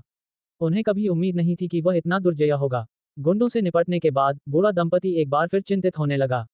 उनका निकम्मा बेटा लोगों को बुरी तरह पीटता था। क्या वे पुलिस को बुलाकर उसे गिरफ्तार करवाएंगे? ली युनशु ने बस थोड़ी सी हैरानी दिखाई और फिर नजरें फेर लीं। उसके मत में इस समस्या का समाधान लड़ाई झगड़े से नहीं होगा। अगर आप इन कुछ लोगों को हरा भी देते हैं, तो भी इनके पीछे एक गिरोह है और पुलिस अधिकारी इनका समर्थन कर रहे हैं। उन्हें अभी भी अंकल जू के आने का इंतजार करना था। अपने पीछे वाले व्यक्ति को आवाज दो, तुम्हारे जैसे तुच्छ व्यक्ति के लिए अब कुछ करने को नहीं है। ली शियाओ ने उदासीनता से उसकी ओर देखा। ग्रीन एल्गी हेड के चेहरे के भाव बदल गए। यह आदमी बहुत ताकतवर था, वह उसका मुकाबला नहीं कर सका, इसलिए उसके पास उपाध्यक्ष से हस्तक्षेप करने के अलावा कोई चारा नहीं था। फोन करने की जरूरत नहीं, मैं यहीं हूँ। ठीक उसी समय ग्रीन एल्गी हेड दुविधा में पड़ गया और बैकअप के लिए कॉल करने पर विचार करने लगा। उसके पीछे से एक आवाज आई। एक सुगठित, गरिमापूर्ण अधेड़ उम्र का व्यक्ति चलकर आया। Chairman Zhang. Green algae head ने आदरपूर्वक उनका अभिवादन किया। यह उनके गिरोह का एक बड़ा सरगना था। बयूरो में उसने जिस संपर्क का जिक्र किया था, वह इस आदमी का बड़ा भाई था। भाइयों को कहो कि वे पीछे हट जाएं। चेयरमैन झांग के नाम से जाने जाने वाले अधेड़ उम्र के व्यक्ति ने हाथ हिलाते हुए कहा। फिर उसने ली शियाओ की ओर देखा और अपना परिचय दिया। मैं लिटिल नाइफ सोसाइटी का उपाध्यक्ष हूँ और साथ ही विध्वंस कार्य का प्रभारी भी हूँ। ली शियाओ ने भौहें चढ़ाईं। इस व्यक्ति में भी उसे वही पाखंड दिखाई दिया जो जुहाओ में दिखाई दिया था। उसने तुरंत उपहास किया। चूंकि यह तोड़फोड़ का मामला है, इसलिए अगर कीमत सामान्य होती तो हम कुछ नहीं कहते, लेकिन क्या आप लोग हम पर बहुत ज्यादा दबाव नहीं डाल रहे हैं? हे, आपको हमें काम करना सिखाने की जरूरत नहीं है, आपको अपनी चिंता करनी चाहिए। चेयरमैन झांग ने अचानक अपना लहजा बदल दिया। उसका इस व्यक्ति के साथ पाखंडी तरीके से पेश आने या समय बर्बाद करने का कोई इरादा नहीं था। क्योंकि वे दुश्मन थे, इसलिए वे अंत तक लड़ेंगे। आपका क्या मतलब है? ली शियाओ की निगाहें तेज हो गईं और एक बुरी आशंका उत्पन्न हुई। लड़ाई झगड़ा हो रहा है, जिससे दूसरों को गंभीर चोटें आई हैं। मैंने पुलिस को फोन कर दिया है और मुझे उम्मीद है कि वे जल्द ही पहुंच जाएंगे। अध्यक्ष झांग मुस्कुराए। ली शियाओ का दिल घबरा गया। हमला तो पहले उन्होंने ही किया था, मैं तो बस अपना बचाव कर रही थी। पुलिस को बुलाने से आपको क्या फायदा होगा? हे, मेरा भाई बयूरो में है। अगर वह कहता है कि तुमने लड़ाई की और किसी को घायल किया, तो तुमने लड़ाई की और किसी को घायल किया। चेयरमैन झांग ने अपना पाखंडी मुखौटा उतार दिया और अहंकारी और दबंग बन गए। ली शियाओ बहुत गुस्से में थी। उन्हें इस बात की उम्मीद नहीं थी कि यह व्यक्ति तथ्यों को तोड़ मरोड़ कर पेश करेगा, लेकिन वह बिल्कुल भी घबराया नहीं था। उसकी पहचान मत भूलो, वह कुख्यात दागे का गुर्गा है। चू परिवार भी जू परिवार से कम नहीं था, जो कि एक बहु अरबपति निगम था। क्योंकि उसने चू शियों को बचाया था। इतना ही नहीं, उसने जो किया वह सिर्फ आत्मरक्षा थी। अगर वह जानबूझकर किसी को पीट पीट कर मार डाले या अपंग कर दे, तब भी वे उसका कुछ नहीं बिगाड़ सकते। ली के पिता और ली की मां का दिल बैठ गया। उनकी चिंताएं सच हो गई थीं। ली शियाओ की पृष्ठभूमि से अनभिज्ञ होने के बावजूद उनकी चिंता उनके चेहरों पर स्पष्ट रूप से झलक रही थी। ली पिता गुस्से से आगे बढ़े और सवाल करने लगे। आप ऐसा कैसे कर सकते हैं? साफ तौर पर पहले हमला आपने ही किया था। आप मेरे बेटे को क्यों दोषी ठहरा रहे हैं? ली शियाओ अपने पिता के कार्यों से बहुत प्रभावित हुआ। हालांकि उसके माता पिता अक्सर उसे निराशाजनक होने के लिए डांटते थे, फिर भी वे उससे बहुत प्यार करते थे। उसने मन ही मन कसम खाई। आप मेरे पूर्वज के माता पिता थे और आप ही मेरे वर्तमान माता पिता हैं। मैं आपको कभी कोई हानि नहीं होने दूंगा। तुम जाकर मेरे भाई को समझा दो। अध्यक्ष झांग ने तिरस्कारपूर्ण लहजे में कहा। उनके बोलना समाप्त होते ही पुलिस सायरन की आवाज सुनाई दी। कुछ ही देर बाद एक पुलिस कार प्रवेश द्वार पर रुकी और कई पुलिस अधिकारी बाहर निकले। भाई, मुख्य अधिकारी, जो एक अधेड़ उम्र के व्यक्ति थे, को देखकर चेयरमैन झांग मुस्कुराते हुए आगे बढ़े। मैंने तुमसे कहा था कि मेरे लिए मुसीबत खड़ी मत करो। मुख्य अधिकारी ने अपने छोटे भाई को घूर कर देखा, जो अक्सर उनके लिए मुसीबतें खड़ी करता था और जिसके लिए उन्हें गड़बड़ियां ठीक करनी पड़ती थी, और गहरी आवाज में कहा, वो आदमी कहाँ है? ये वही है। वह बहुत ताकतवर है। हमारे 7-8 भाइयों को उसने मार गिराया था। अध्यक्ष झांग ने ली शियाओ की ओर इशारा किया। बहुत मजबूत। आजकल ताकतवर होने का क्या फायदा? अगर उसने मेरे सामने अकड़ दिखाने की हिम्मत की तो मैं उसे बंदूक की ताकत का एहसास करा दूंगा। अधिकारी झांग ने तिरस्कारपूर्ण लहजे में कहा। फिर वह ली परिवार की ओर चल पड़ा।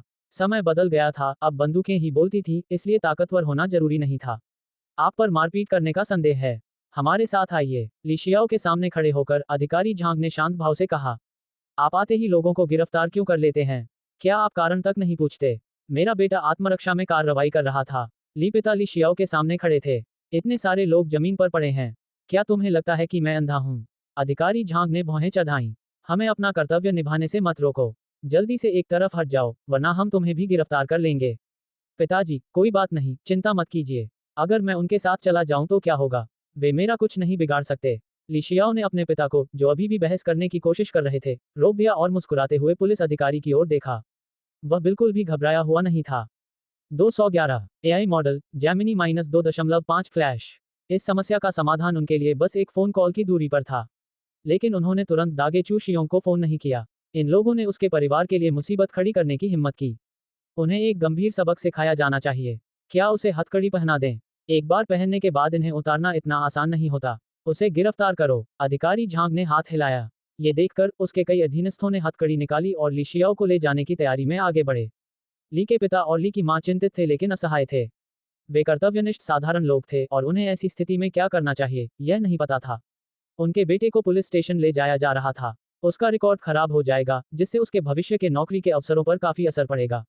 वे अपने बेटे को ले जाने से कैसे रोक सकते थे? अचानक ली की मां ने अपनी बेटी ली युनशु को इधर उधर देखते हुए देखा। उसने अपना माथा पीट लिया। वह ये कैसे भूल सकती थी कि राष्ट्रपति जू जल्द ही आने वाले हैं। उन्हें राष्ट्रपति जू के आने तक समय बिताना पड़ा।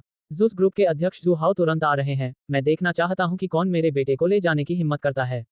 हथकड़ी पकड़े हुए एक पुलिस अधिकारी कुछ देर रुका। आगे क्या करना है यह न जानते हुए उसने अधिकारी झांग की ओर देखा और उनसे निर्देश मांगे।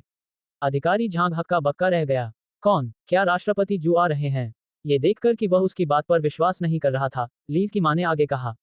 मेरी लिंगर जू ग्रुप में काम करती है। राष्ट्रपति जू की पसंदीदा है और उसके पास उनकी संपर्क जानकारी भी है। जो गुंडे अभी अभी वहां पहुंचे थे, वे राष्ट्रपति जू को नहीं जानते थे, लेकिन यह नया पुलिस अधिकारी उन्हें जरूर जानता था। अधिकारी झांग अपने बगल में बैठी बेहद खूबसूरत और सभ्य ली युनशु को देखे बिना नहीं रह सके।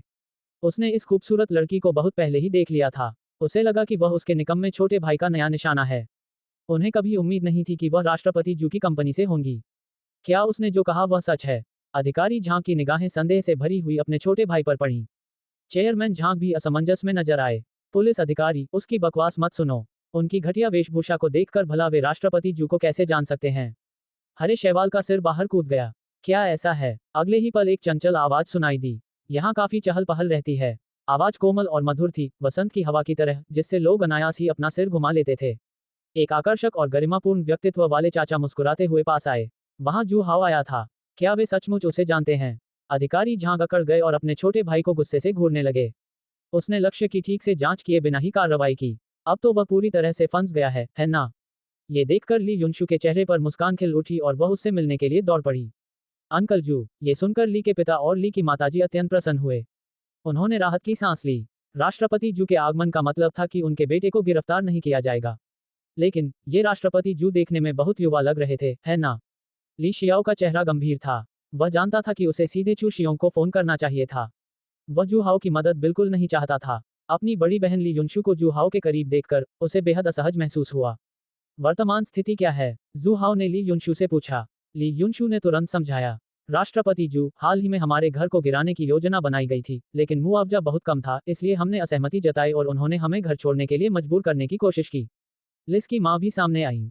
राष्ट्रपति जू, आप आखिरकार आ ही गए। आपको न्याय दिलाने में हमारी मदद करनी होगी। इन लोगों ने मेरे बेटे को मारने की कोशिश की और मेरे बेटे ने आत्मरक्षा में कार्रवाई की, फिर भी उन्होंने उसे गिरफ्तार करने के लिए पुलिस अधिकारियों को बुलाया। उसने शिकायत की क्योंकि वह नहीं चाहती थी कि ली शियाओ को ले जाया जाए। चिंता मत करो, युनशु मेरी कर्मचारी है। इतने बड़े मामले में मैं तुम्हारे लिए न्याय जरूर सुनिश्चित करूंगा। जू हाओ मुस्कुराया। उसने थोड़ी दूर खड़ी ली शियाओ की ओर सूक्ष्म दृष्टि डाली। पूर्व राष्ट्रपति जू। अधिकारी झांग जू हाओ के पास आए और आदरपूर्वक बोले, क्या हुआ, जवाब दो। जू हाओ ने बेपरवाही से पूछा। तो ये बात है। अधिकारी झांग ने बिना कुछ छिपाए कारण स्पष्ट किया। उसने अपने छोटे भाई का भी पर्दाफाश कर दिया।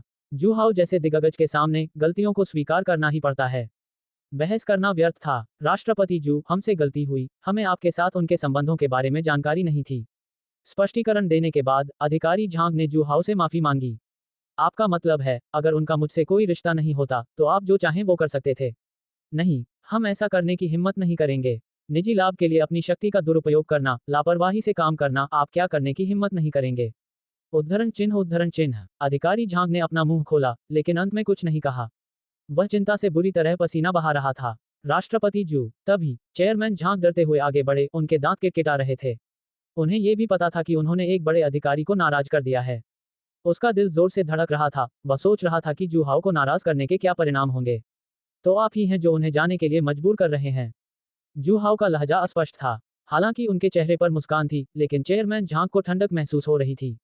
212 एआई मॉडल जैमिनी -2.5 फ्लैश। नहीं, अध्यक्ष झांग अब भी बहस करना और स्पष्टीकरण देना चाहते थे। जू हाओ की निगाहें उस पर घूम पड़ी और वह कांप उठा। शब्द उसकी जुबान पर थे, लेकिन वह उन्हें बोल नहीं पा रहा था। इस क्षण अधिकारी झांग ने निराशा से भरी निगाहों से उसकी ओर देखा। ये छोटा भाई सचमुच मूर्ख है। क्या उसे यह नहीं दिखा कि उसने पहले ही आज्ञाकारी रूप से अपनी गलती स्वीकार कर ली थी? क्या आप अब भी इस मामले को नजरअंदाज करना चाहते हैं? तथ्य स्पष्ट हो गए थे। जू हाओ किसी भी तरह की चालाकी सुनने को तैयार नहीं था, इसलिए उसके पास अपनी गलती स्वीकार करने और क्षमा मांगने के अलावा कोई चारा नहीं था। राष्ट्रपति जू, यह मेरी गलती है, मैं मौत का हकदार हूं, मुझे क्षणिक लालच में आकर ऐसा घिनौना काम नहीं करना चाहिए था। आप तो बड़े उदार व्यक्ति हैं, बस मुझे एक फौट की तरह समझें और मुझे जाने दें। अध्यक्ष झांग ने विनती की। फिर उसने अपना हाथ उठाया, दांत पीसे और अपने चेहरे पर जोर से थप्पड़ मारा। एक तीखी स्मैक की आवाज गूंजी। इस समय के शांत वातावरण में यह बात विशेष रूप से स्पष्ट थी। लिटिल नाइफ सोसाइटी के गुंडों का समूह भयभीत था। उनकी आंखें जू हाओ को देखकर विस्मय से भर गई थीं।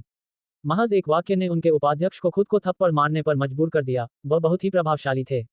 तुम्हें जाने देना है या नहीं, यह फैसला करना मेरे हाथ में नहीं है, जू हाओ ने अर्थपूर्ण ढंग से कहा। इस लिटिल नाइफ सोसाइटी को लाओ मो से एक संकेत मिला था। यह महिला मुख्य किरदार को वश में करने के लिए उसके हाथ का एक मोहरा बन गया। चूंकि वे उनके अधीनस्थ नहीं थे, इसलिए प्रतिष्ठा बचाने की कोई आवश्यकता नहीं थी। चेयरमैन झांग स्तब्ध रह गए। उसने जू हाओ के शब्दों के अर्थ पर ध्यानपूर्वक विचार किया। अचानक उसे अंतर्दृष्टि मिली और वह समझ गया। जू हाओ इस बार इस परिवार के लिए खड़ा होने आया था, जिसका मतलब था कि उसे उनकी माफी हासिल करनी थी। हालांकि उसे यह नहीं पता था कि जू हाओ अपने एक कर्मचारी के बारे में इतना क्यों परवाह करेगा। लेकिन उसे वही करना पड़ा जो जू हाओ चाहता था। उसके मन में तरह तरह के विचार उमड़ रहे थे कि ली परिवार उसे कैसे माफ कर पाएगा। अनायास ही उसकी नजर ली परिवार के पुराने घर पर पड़ी। उसकी आंखें चमक उठीं और उसने कहा, बड़ी बहन, अभी जो कुछ हुआ उसके लिए मुझे बहुत खेद है। मैं अंधा था और एक महान व्यक्ति को पहचान नहीं पाया। मुझे आपको मजबूर नहीं करना चाहिए था। वह लीस की मां के सामने आया, ईमानदारी से माफी मांगते हुए सिर झुकाया। उसकी आवाज सच्ची थी। क्या आप अपना घर नहीं गिराने वाले हैं? इस व्यवस्था के बारे में क्या ख्याल है? मैं डेवलपर से बड़ी बहन के बदले एक विला देने को कहूंगा। अगर आप संतुष्ट नहीं हैं, तो इसे विध्वंस मुआवजे में बदला जा सकता है। इसे आपके परिवार को हमारी ओर से मुआवजा और मेरी गलती के लिए माफी समझें। बोलने के बाद चेयरमैन झांग ने अपनी त्वरित सोच के लिए मन ही मन खुद को शाबाशी दी। क्या ये परिवार अपना घर गिराना नहीं चाहता था? तो फिर क्यों न इसे बहाना बनाकर उन्हें घर दे दिया जाए। इस तरह न केवल विवाद का समाधान हो सकता है, बल्कि इससे राष्ट्रपति जू की कृपा भी हासिल हो सकती है। विला की कीमत कई मिलियन होने की बात से उन्हें कोई फर्क नहीं पड़ता था। संभवतः यदि अध्यक्ष को इस बारे में पता होता तो उन्हें कोई आपत्ति नहीं होती। अगर वह जू हाओ का समर्थन हासिल कर लेता तो ये सब कुछ भी नहीं था। ये सुनकर लीस की मां का दिल एक पल के लिए धड़कना भूल गया और उनकी सांसें थोड़ी तेज हो गईं। उसे पता था कि सबसे सस्ते विला की कीमत भी कई मिलियन होती है और वे उन्हें यूं ही मुफ्त में दे रहे थे। आपने जो कहा, क्या वह सच है? ली की मां ने भावहीन होकर पूछा। बेशक, राष्ट्रपति जू के यहाँ होने पर मैं बड़ी बहन से झूठ बोलने की हिम्मत कैसे कर सकता हूँ? चेयरमैन झांग ने जबरदस्ती मुस्कुराते हुए कहा, फिर आशा भरी निगाहों से देखते हुए बोला, मैं किसी से विला का जीर्णोद्धार करवा लूंगा। हम इन छोटी मोटी बातों को अच्छे से सुलझा लेंगे। बड़ी बहन सीधे आकर रह सकती हैं। बड़ी बहन, कृपया मेरी क्षमा स्वीकार करें। यदि आप फिर भी सहमत नहीं हैं, तो मैं घुटने टेक दूंगा। ये कहने के बाद उसने घुटने टेकने का इशारा किया। लिस की मां का दिल बेतहाशा धड़कने लगा। उसे लगा था कि उन पर कोई मुसीबत आ पड़ी है, लेकिन इसके बजाय आसमान से एक पाई गिर पड़ी। उसे घुटने टेकने ही वाला देखकर उसने तुरंत उसे रोक दिया। क्या बड़ी बहन का मतलब है कि वह सहमत है? चेयरमैन झांग की आंखें चमक उठीं। यह ली की मां ने अपने परिवार और जू हाओ की ओर देखा। ली फादर और ली युनशु दोनों ही थोड़े असमंजस में थे। उन्होंने जू हाओ से मदद मांगी थी, तो उन्हें इतना भव्य उपहार क्यों दिया जा रहा था? ये सही है, उनके विचार में। चेयरमैन झांग ने कहा कि यह माफी थी, लेकिन वास्तव में ये जू हाओ के प्रति सम्मान के कारण दी गई थी। अन्यथा वह केवल उन्हें गिरफ्तार करना चाहता था और उसका रवैया पल भर में 180 डिग्री बदल गया। यदि उनका घर ध्वस्त कर दिया जाता है तो उन्हें अधिकतम 10 लाख डॉलर का मुआवजा मिलेगा। लेकिन वह विला कई मिलियन डॉलर का था। उन सबको ऐसा लग रहा था मानो वे सपने में हों। 103 नायिका की असीम कृतज्ञता। नायक एक उपकरण के रूप में। तुम नहीं हो। ली परिवार के सभी सदस्य असमंजस में थे, केवल ली शियाओ ही शांत और स्थिर बने रहे। ये सिर्फ एक विला है, इसमें ऐसा क्या खास है? एक बार जब वह सोने का अपना पहला भंडार जमा कर लेगा, तो वह अपने पास मौजूद जानकारी के आधार पर एक कंपनी शुरू करेगा। सैकड़ों अरबों डॉलर की भावी संपत्ति कोई समस्या नहीं होगी। इसलिए भले ही उसके पास अभी पैसे नहीं थे, लेकिन उसमें आत्मविश्वास था। कई मिलियन डॉलर उसकी नजरों में कुछ भी नहीं थे। ली शियाओ नहीं चाहता था कि उसके माता पिता जू हाओ की दयालुता को स्वीकार करें। परिवार पहले से ही जू हाओ का आभारी था और उसकी खूब प्रशंसा कर रहा था। अगर वे जू हाओ की सेवाओं को फिर से स्वीकार करते तो यह एक खतरनाक संकेत था। जू हाओ अब भी बड़ी बहन को घूर रहा था। शायद जू हाओ के प्रति कृतज्ञता के कारण वह खुद को उसकी बाहों में झोंक देती। इसके अलावा उसे हमेशा लगता था कि इस सब में कुछ न कुछ गड़बड़ है। वह लीस की मां को बार बार आंख मारता रहा, मानो उसे मना करने का इशारा कर रहा हो। हालांकि ली की मां को उसकी राय की बिल्कुल भी परवाह नहीं थी। इससे कुछ ईमानदारी झलकती है, इसलिए बस इस पर सहमत हो जाए। जू हाओ के बोलते ही ली की मां ने गहरी सांस ली और कहा, ठीक है, मैं सहमत हूं। चेयरमैन झांग सुखद आश्चर्य से भर गए और उन्होंने राहत की एक लंबी सांस ली। अंततः संकट का समाधान हो गया। वह सोचने लगा -213 एआई मॉडल जैमिनी -2.5 फ्लैश। अगली बार मुझे पूरी तरह से जांच करनी होगी, वरना अगर आज की तरह मुझे भी निराशा हाथ लगी तो सब कुछ खत्म हो जाएगा। नहीं, अगली बार ऐसा नहीं होगा। मैं एक अच्छा इंसान बनना चाहता हूँ। माँ, यह क्या है? ये तो कई मिलियन डॉलर का विला है। हम इसे कैसे स्वीकार कर सकते हैं? चेयरमैन झांग ने अभी राहत की सांस ही ली थी कि तभी एक मधुर आवाज सुनाई दी, जिससे वे फिर से चिंतित हो गए। उसने अपनी निगाहें केंद्रित की और देखा कि ली युनशु चलकर आ रही है और अपनी मां को थोड़ी शिकायत भरी निगाहों से देख रही है। ये खूबसूरत लड़की ही मुख्य व्यक्ति थी। राष्ट्रपति जू की कंपनी की कर्मचारी, राष्ट्रपति जू उसी के कारण यहाँ आए थे। यदि ली युनशु असहमत होते तो उनके प्रयास व्यर्थ हो जाते। चेयरमैन झांग एक गर्म तवे पर बैठी चींटी की तरह बेचैन थे, लेकिन उन्हें समझ नहीं आ रहा था कि क्या कहें। उसे गलत बात कहने और नाराजगी पैदा करने से डर लगता था। सौभाग्यवश इसी क्षण लीस की मां ने बोलना शुरू किया। अरे युनशु, इसे स्वीकार करने में क्या बुराई है? ये वास्तव में एक उपहार है क्योंकि वह राष्ट्रपति जू का सम्मान करते हैं। हम पर उनका कोई एहसान नहीं है। और आप राष्ट्रपति जू के कर्मचारी हैं, इसलिए भविष्य में राष्ट्रपति जू का अच्छे से ख्याल रखें। अगर आपने राष्ट्रपति जू की कंपनी में लापरवाही बरती तो मैं आपको माफ नहीं करूंगा। इसके अलावा राष्ट्रपति जू ने हमारी बहुत मदद की है। राष्ट्रपति जू को अपने मौजूदा घर में रात के खाने पर आमंत्रित करना शर्मनाक होगा। ली की मां ने अपनी बेटी लिंगेर की ओर नाखुशी से देखा और कहा। उसके दिल में अब भी कुछ अनकहा सा था। भले ही उसने अपने बेटे को निकम्मा कहा हो, फिर भी वे आखिरकार परिवार ही थे। वह भविष्य में जरूर शादी करेगा और एक विला होने से लड़की के परिवार वाले उसके बारे में अच्छी राय रखेंगे, है ना? जाहिर तौर पर ली की मां की राय में ली शियाओ बाहर समय बर्बाद कर रहा था और उसने कुछ भी महत्वपूर्ण हासिल नहीं किया था। मां, आप ऐसा कैसे कर सकती हैं? उसकी मां की कही बात में कुछ सच्चाई थी और ली युनशु को समझ नहीं आ रहा था कि वह उनकी बात का खंडन कैसे करे। वह अपनी मां के लालच से नाराज होकर पैर पटकने लगी। हाँ युनशु, मना मत करो। वैसे भी तुम्हारे परिवार के जाने का समय आ गया है। जू हाओ की आंखों में चमक आ गई और वह मुस्कुराया। ली शियाओ की ताकत और चू शियों के दिल में उसकी जगह को देखते हुए घर बदलना तो बस समय की बात थी। खैर, वह घर तो बस किसी ऐसे व्यक्ति का प्रयास था जो उससे कृपा प्राप्त करना चाहता था। उन्होंने कुछ नहीं किया, फिर भी ली परिवार और ली युनशु उनके प्रति कृतज्ञ हो गए।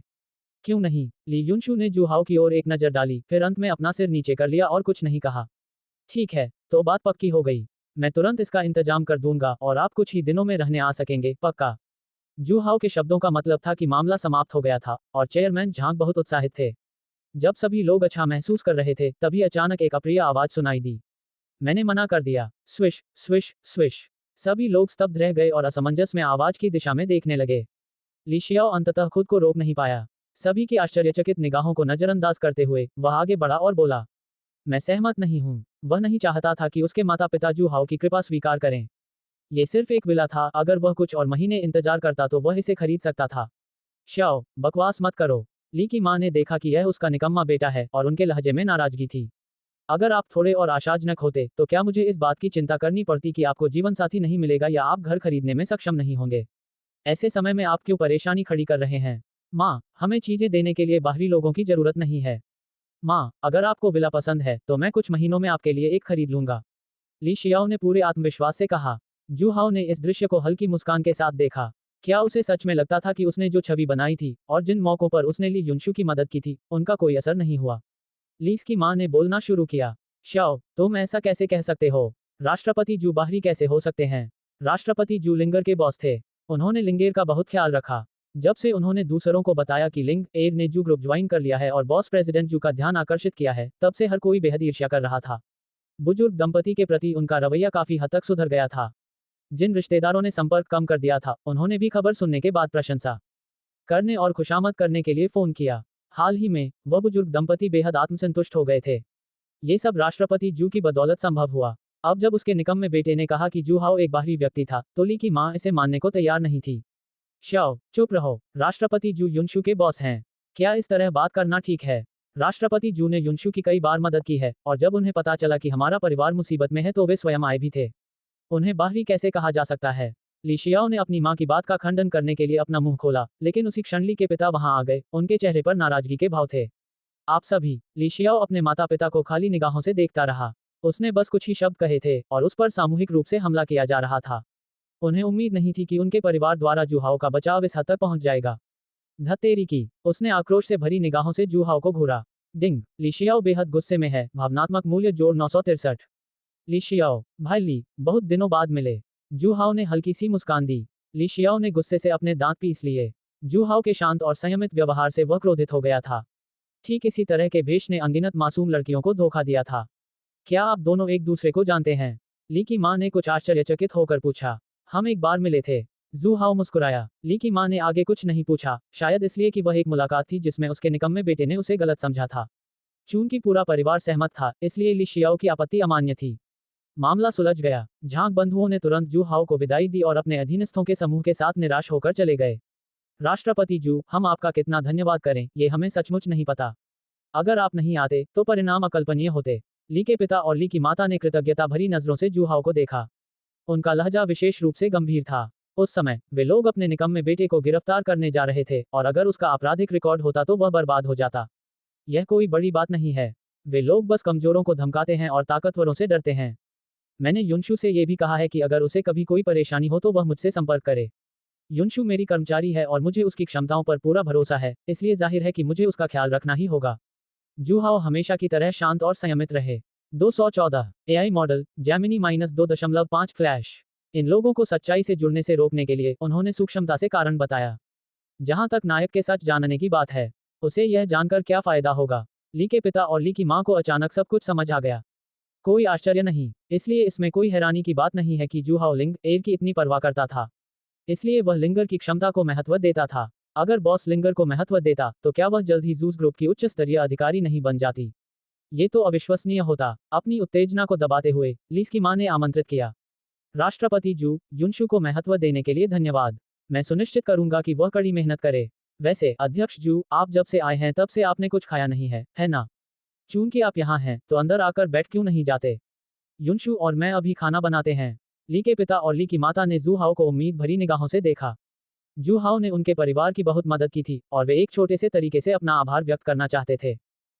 फिर मैं आपको परेशान करूंगा। जू हाओ ने हिचकिचाहट का नाटक किया, फिर एक पल बाद सहमति दे दी। ली शियाओ स्तब्ध खड़ा था, उसका दिमाग सुन्न हो गया था। फिर उसकी आंखें दृढ़ हो गईं। मुझे नहीं पता कि तुम क्या करने की कोशिश कर रहे हो, लेकिन अगर तुम मेरे परिवार को नुकसान पहुंचाना चाहते हो तो मैं तुमसे जान की बाजी लगाकर लड़ूंगा। डिंग। ली शियाओ ने दांत पीसे। भावनात्मक मूल्य जोड़ 852। घर में सब्जियां थीं और जल्द ही एक स्वादिष्ट भोजन तैयार हो गया। लिपिता ने लिंग ए रेड वाइन निकाली, जिसे उन्होंने कई वर्षों से सहेज कर रखा था। उसने मूल रूप से इसे लिंगर की शादी के दिन तक खोलने का इरादा किया था। आज जू हाओ के आने से उसके पास मनोरंजन के लिए और कुछ नहीं था, इसलिए उसने इसे जल्दी ही बाहर निकाल लिया। अध्यक्ष जू, ये युनशु ने खुद बनाया है। उसका खाना मुझसे भी बेहतर है। कृपया चख कर देखिए। ली की मां जू हाओ के प्रति बहुत उत्साहित थी। उसने लिंगर को एक नज़र से देखा और उसे इशारा किया कि वह जू हाओ की थाली में खाना डाल दे। ली युनशु थोड़ी शर्मिंदा थी। कुछ देर हिचकिचाने के बाद उसे जू हाओ की उसके प्रति दयालुता याद आई। उसने दांत पीसकर अपनी चॉपस्टिक उठाए और जू हाओ की प्लेट में खाना परोस दिया। राष्ट्रपति जू कैसा चल रहा है? जू हाओ को मछली खाते देख ली युनशु ने घबराकर पूछा। युनशु का खाना काफी अच्छा है। जू हाओ ने उसके खाना पकाने की प्रशंसा की। रिया, सचमुच? ली युनशु बेहद खुश थी। अंततः उसे लगा कि खाना पकाने में बिताए गए सभी वर्षों का प्रयास सार्थक रहा। तो अंकल जू, कृपया और खाएं। ली युनशु लगातार जू हाओ की थाली में खाना परोसती रही। ली शियाओ एक तरफ बैठी हुई थी और उदास महसूस कर रही थी।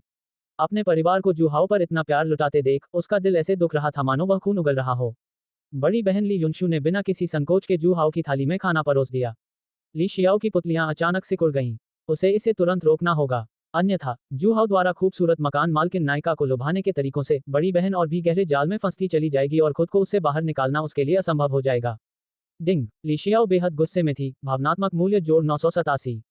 भोजन समाप्त हो गया। ली के पिता पहले से ही नशे में थे। जू हाओ और ली शियाओ दोनों में शारीरिक शक्ति थी, इसलिए वे शराब से अप्रभावित रहे और ठीक थे। आपकी मेहमान नवाजी के लिए धन्यवाद। काफी देर हो चुकी है, इसलिए मुझे वापस जाना चाहिए। जू हाओ ने आकाश की ओर देखा और ली परिवार को विदाई दी। ठीक है, हमारा घर ऐसा ही है, इसलिए हम राष्ट्रपति जू को नहीं रखेंगे। युनशु, कृपया राष्ट्रपति जू को बाहर तक छोड़ दो। ली की मां ने उसे अपने पास रखने की कोशिश नहीं की। अगर कोई और होता तो शायद वह उसे घर पर ही रहने और आराम करने देती। लेकिन जू हाओ की हैसियत स्पष्ट थी और उनके जर्जर घर को देखकर वह सचमुच शर्मिंदा हो गई। माँ, मैं जा रहा हूँ।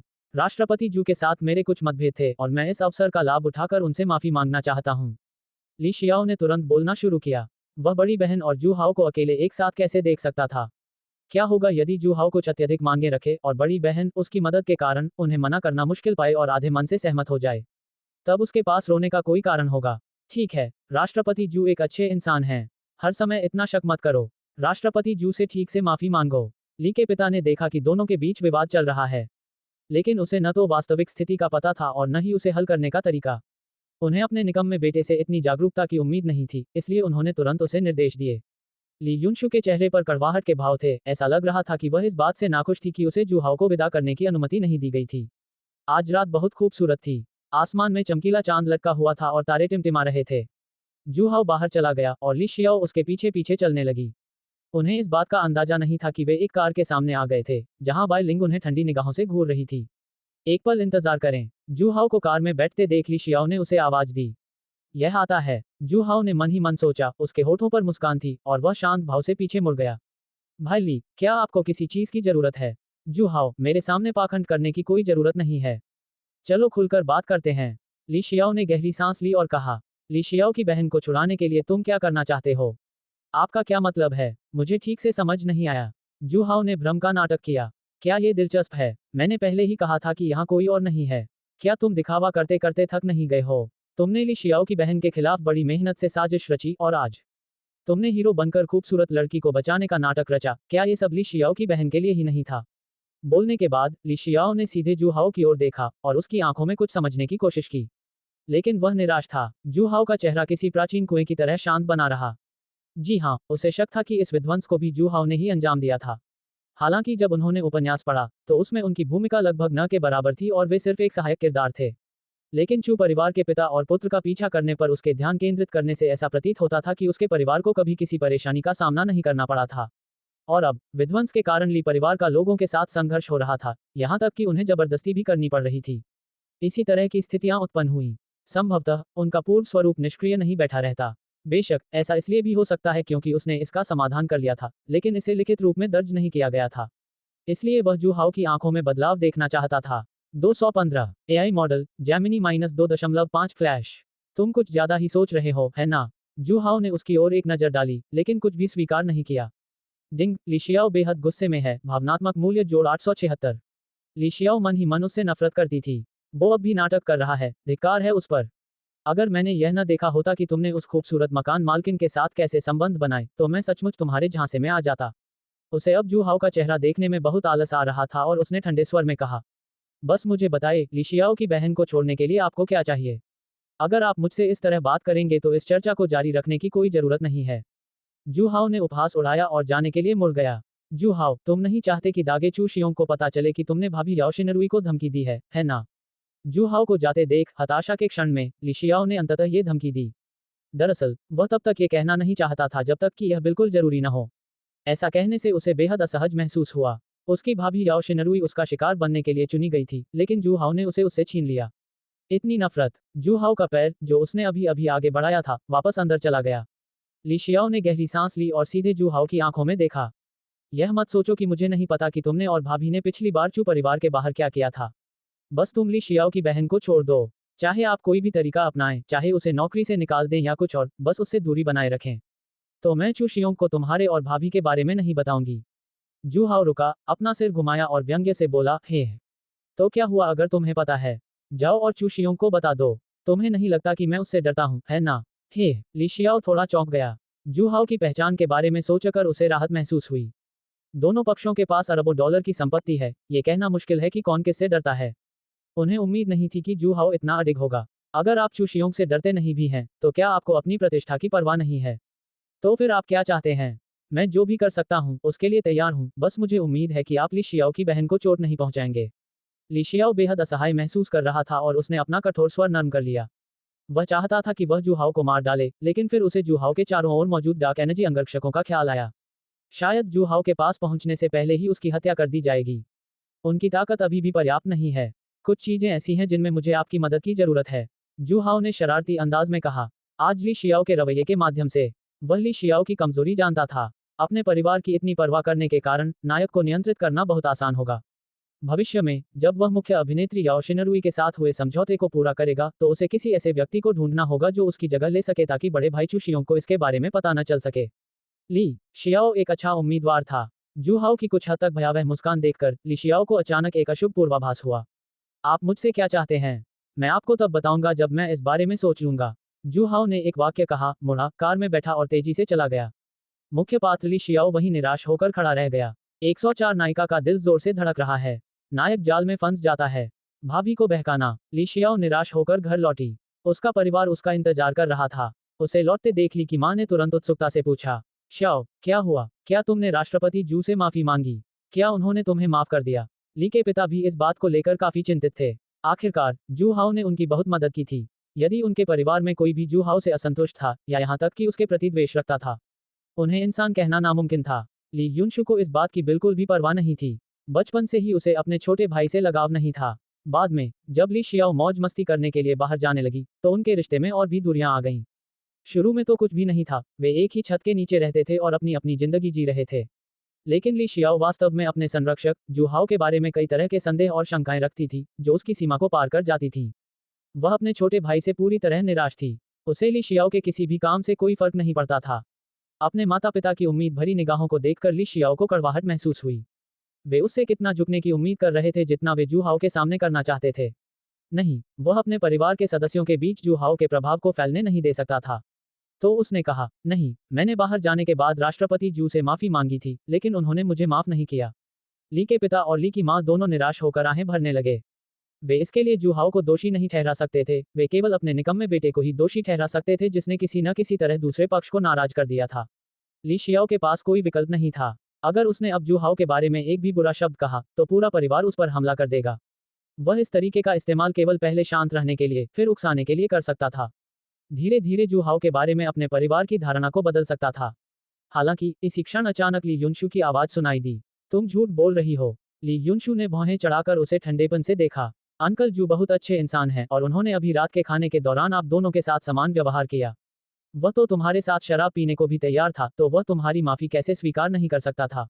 आपने बिल्कुल भी माफी नहीं मांगी, है ना? ली शियाओ स्तब्ध रह गया। उन्हें बड़ी बहन की इतनी तीखी प्रतिक्रिया की उम्मीद नहीं थी। उसने जू हाओ के बारे में कुछ भी बुरा नहीं कहा था, फिर भी वह उसे कैसे गलत साबित कर सकती थी?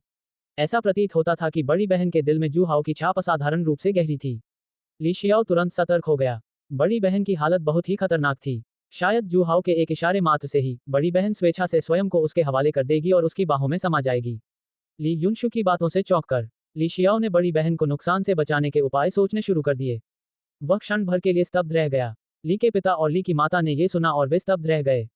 216 एआई मॉडल जैमिनी -2.5 फ्लैश। मुझे ये सोचकर हैरानी हुई कि जू हाओ का रवैया कितना परिष्कृत और सहज था। वह उन जैसे गरीब लोगों के साथ भी कभी दिखावा नहीं करता था। खाने की मेज पर ली शियाओ के प्रति जू हाओ के रवैये को देखकर ऐसा लगता है कि वह ली शियाओ से बिल्कुल भी नाराज नहीं था। ली शियाओ ही वह व्यक्ति था जिसके मन में हमेशा से उसके प्रति द्वेष था। ली शियाओ के चेहरे के भावों को दोबारा देखकर वे कैसे नहीं समझ सकते थे। ली शियाओ ने न केवल जू हाओ से माफी नहीं मांगी, बल्कि वह वापस आया और जानबूझकर उन्हें गुमराह किया। उसके इरादे वाकई बेहद निंदनीय थे।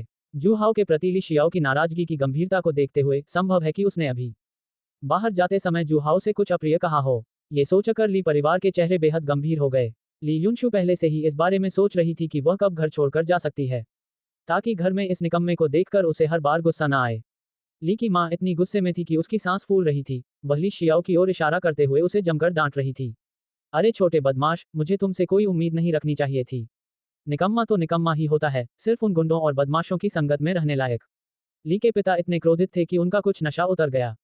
उन्हें याद आया कि जब ली शियाओ ने जू हाओ को विदा करने का सुझाव दिया था तो उन्होंने ही सहमति दी थी और अपने बेटे को जू हाओ से ठीक से माफी मांगने का निर्देश दिया था। लेकिन वह वापस आया और झूठ बोला। ली के पिता बेहद क्रोधित थे। उनकी नजर चारों ओर घूमी और पास ही पड़े एक पंख वाले झाड़ू पर जा टिकी। उसने उसे उठाया, ली शियाओ की ओर दौड़ा और उसकी जमकर पिटाई की। तुम निकम्मे, तुम में खुद कोई काबिलियत नहीं है और अब तुमने झूठ बोलना भी सीख लिया है। तुम मेरी बात सुनते तक नहीं। आज मैं तुम्हें पीट पीट कर मार डालूंगा। क्या तुम छत पर चढ़कर टाइलें उखाड़ने की कोशिश कर रहे हो? ली के पिता ने शराब पी रखी थी और उन्हें अपनी सीमा का पता नहीं था। उसके प्रहार अत्यंत निर्मम थे। ली शियाओ के पास मिंग जिन जितनी ताकत होने के बावजूद उसे थोड़ा दर्द महसूस हो रहा था। ली शियाओ ने एक शब्द भी नहीं कहा। जब तक ली के पिता थककर रुक नहीं गए तब तक नहीं। ली शियाओ ने दिखावा करना बंद कर दिया। वह भी हार मानने को तैयार नहीं था और किसी चीज के लिए लड़ने की कोशिश करना चाहता था। क्या आपको नहीं लगता कि आज जो हुआ वह अजीब है? क्या वे लोग इस बात से नहीं डरते कि विध्वंस मुआवजे में मनमाने ढंग से बदलाव करके हम उच्च अधिकारियों के सामने हंगामा खड़ा कर देंगे?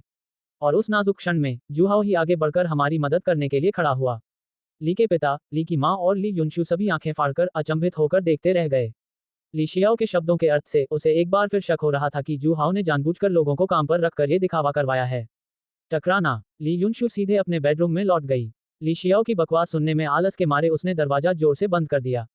ली के पिता थकान से हौंफ रहे थे। फिर भी उसे कहीं से ताकत मिली और उसने ली शियाओ की बेरहमी से पिटाई फिर से शुरू कर दी। इस बार लीस की माँ भी चुपचाप खड़ी होकर उपदेश नहीं दे रही थी।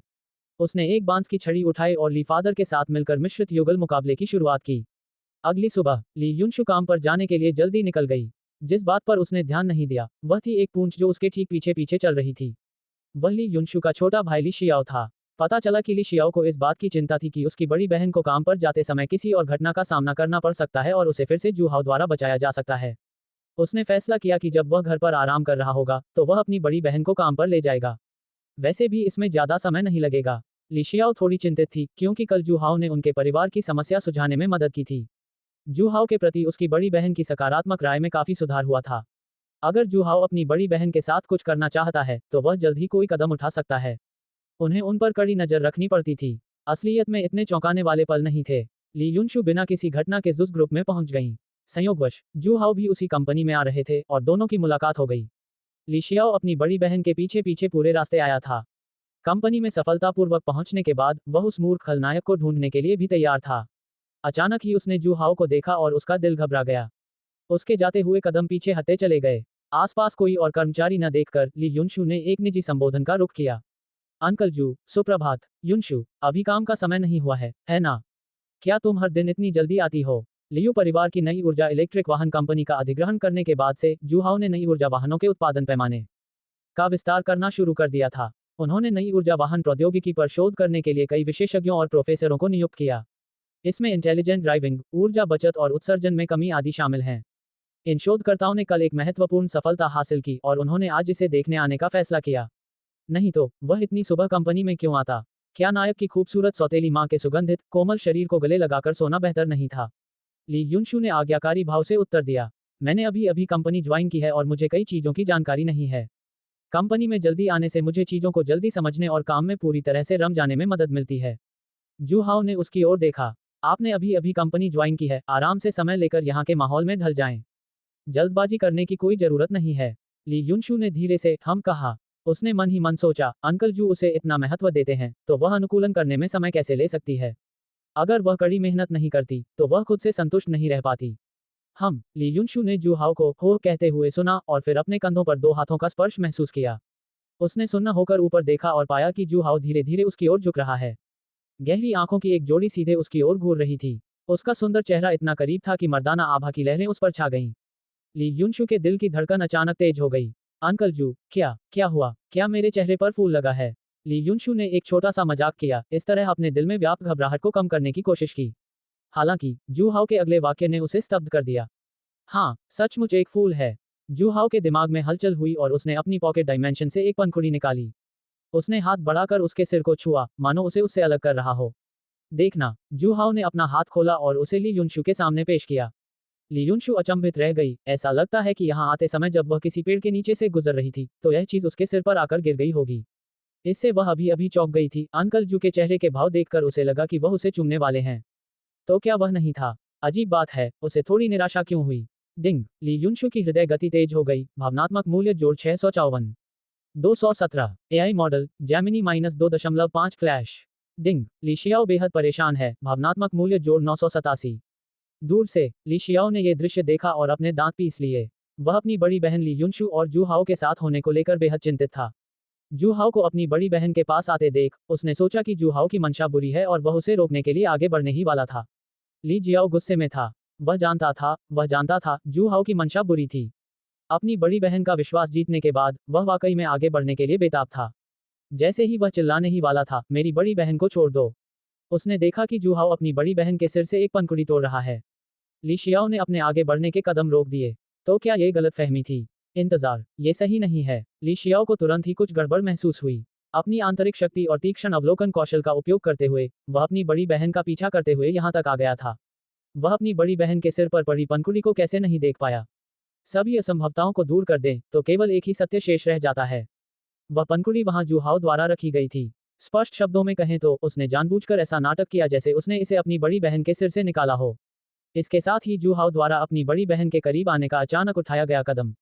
वह समझ, जू हाओ अपनी बड़ी बहन की परीक्षा लेने लगा था। इससे पहले कई बार किसी खूबसूरत लड़की को बचाने की घटनाओं ने उनकी बड़ी बहन का स्नेह अर्जित कर लिया था। अब इस तरह की छोटी छोटी मुलाकातों के माध्यम से वह धीरे धीरे अपनी बड़ी बहन की सहनशीलता की सीमा का परीक्षण कर रहा था। अगर उसकी बड़ी बहन को कोई आपत्ति न हो, इसके बाद यह एक असली चुंबन होगा। बेशर्म, नीच, कमीना। ली शियाओ की आंखों में क्रोध भरा हुआ था। उसकी मुठियां भींची हुई थीं। वह चाहता था कि वह ऊपर जाकर जू हाओ को तब तक पीटे जब तक वह खुद का ख्याल रखने में असमर्थ न हो जाए। वह ऊपर जाकर अपनी बड़ी बहन को बताना चाहता था कि यह सब जू हाओ की साजिश थी। लेकिन फिर उसे अपनी बड़ी बहन का उसके प्रति रवैया याद आया। ली शियाओ निराश और हताश थी। उसकी बड़ी बहन तो उसकी बात पर बिल्कुल भी विश्वास नहीं करेगी। वह कोई सबूत भी पेश नहीं कर सका जिससे उसकी बड़ी बहन उसे और भी ज्यादा नापसंद करने लगेगी। बेहद गुस्सा दिलाने वाली बात, यह एहसास कि यह एक साजिश है लेकिन फिर भी कुछ कह पाने में असमर्थ होना। वह इतना घुटन महसूस कर रहा था कि मानो उसका दम घुट रहा हो। धन्यवाद अंकल जू। ली युनशु को अपनी गलती का एहसास हुआ और उसने शर्माते हुए उसे धन्यवाद दिया। उसकी निगाहें इधर उधर हट गईं। उसने जू हाओ की आंखों में सीधे देखने की हिम्मत नहीं की। जू हाओ ने हल्की सी मुस्कान दी। ली शियाओ का अनुमान बिल्कुल सही था। वह दरअसल महिला मुख्य अभिनेत्री का परीक्षण कर रहा था और नायक भी ज्यादा दूर नहीं छिपा हुआ था, इसलिए उसे भावनात्मक मूल्य की एक लहर मिल सकती थी। अगली बार थोड़ा सावधान रहना। वैसे सिर पर फूल लगाए तुम बहुत खूबसूरत लग रही हो। ली युनशु दंग रह गई। उसे उम्मीद नहीं थी कि जू हाओ ऐसा कहेगा। अभी अभी उसका दिल तेजी से धड़क रहा था, जिसके बाद जू हाओ ने उसकी खूबसूरती की तारीफ की। ली युनशु को लगा कि इसका कोई और ही अर्थ है और उसका सुंदर चेहरा और भी लाल हो गया। जू हाओ को यह सिद्धांत पता था कि कब रुकना है।